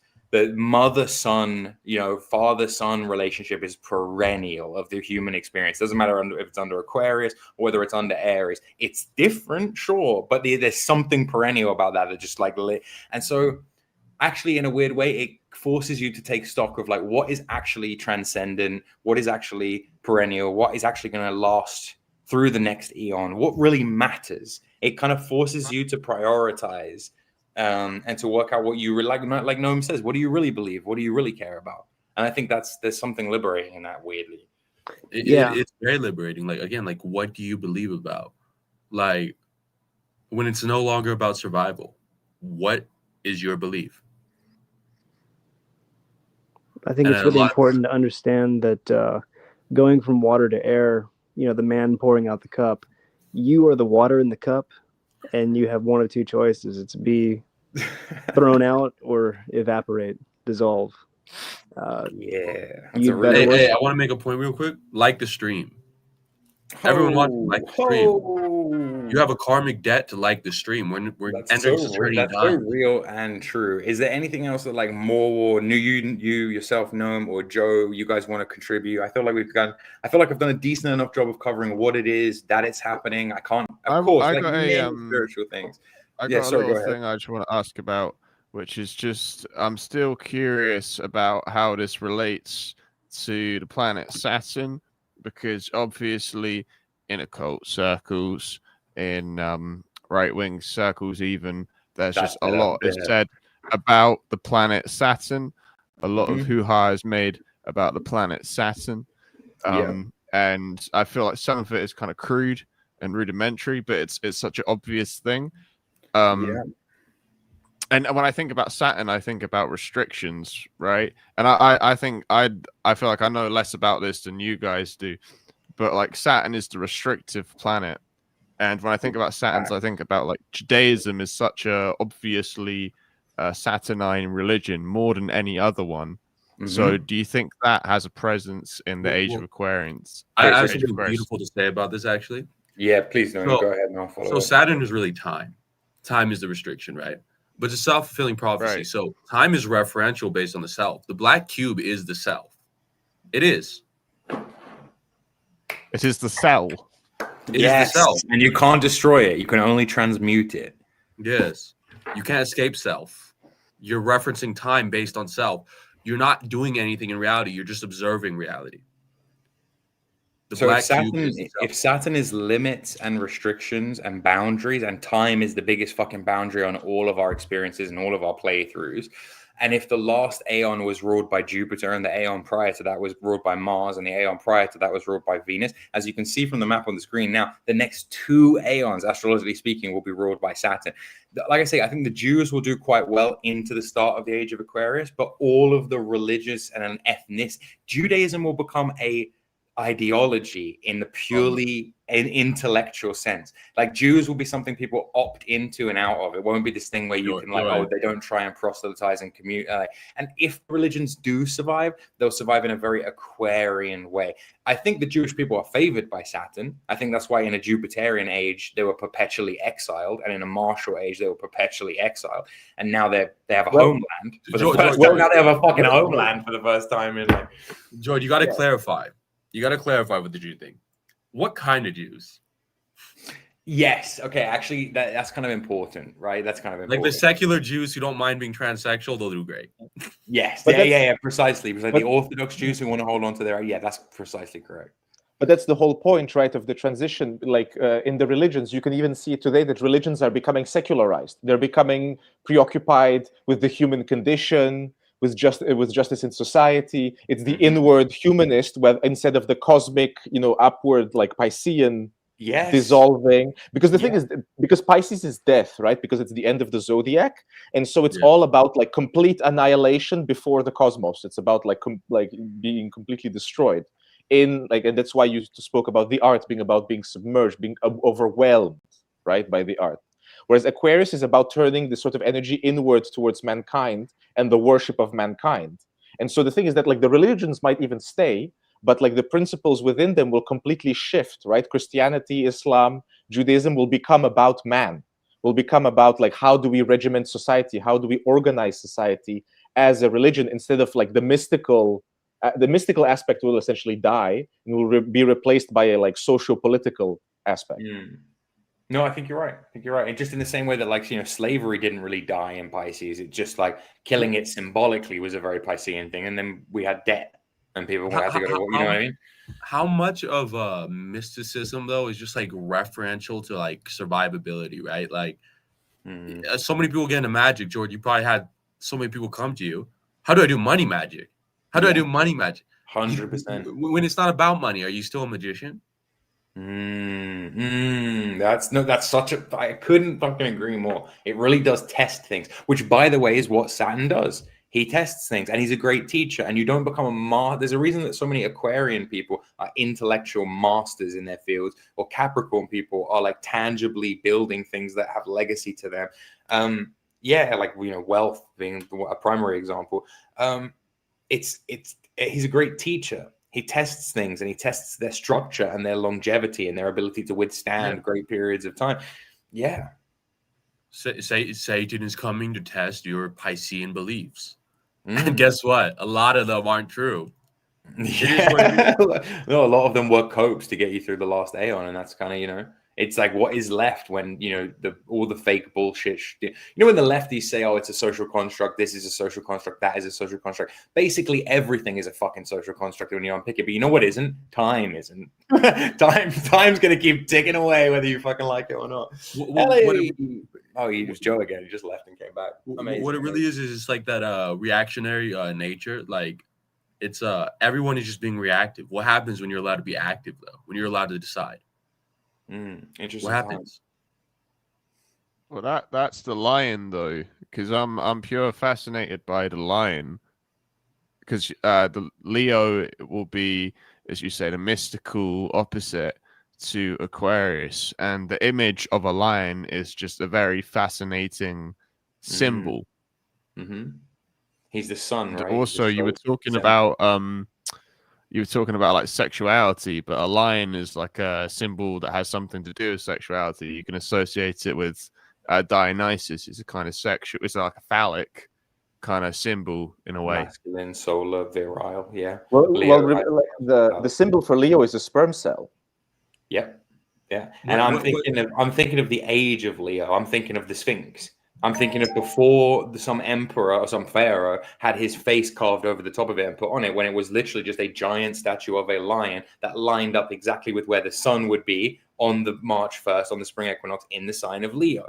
That's what the Sphinx is clearly there to commemorate. And in the time of Leo, in the aeon of Leo, like really back early Egypt, shit we don't even have history for, what does that look like? Like, what is that? He looks like a god king who's the center of attention. He's the sun, Yeah. he's the king, he's the lion. Everything orbits him. Everyone is a slave, and we have one Amun-Ra, Amenhotep, Akhenaten leader who like runs the show. In Aquarius, it's the complete opposite because Aquarius is opposite Leo on the wheel, right? It becomes about the collective, democratization, no kings, ideas like communism and fascism get born under Pluto's influence in the 30s when we discovered Pluto, but very Aquarian like leaning, Well, George, to break it down to like more applicable to self terms, the sun is identity. The sun is self. The magic in the ego. times Yeah, of- absolutely. Yes. the magic in the times of Aquarius is going to be identity. The mysticism is going to be an identity. Yeah, but real identity, individual identity, not in like the group collective. Yeah. Because that's the pole that runs through Aquarius and Leo. It's identity, but Yeah. Leo is solar and solitary, and Aquarius is group and collective. Does anyone else want to add anything before we dip? I got an interesting little tune to play us out. Yeah, guys, let me know. Like, riff on it. I've really appreciated you guys all contributing. Like I say, if you want to contribute, then get in the Black Library or become a member to the channel. Only if you join Aristocrat, as Dude Mon quite rightly says in the chat. Let's see here. Yeah, anything else you guys want to finish us out with? For shits and gigs, I'd say racism isn't cool, and the Piscean water is blood, and that's going out the window. Wait. Might have Pyro. The entire book of Job was about Satan testing someone.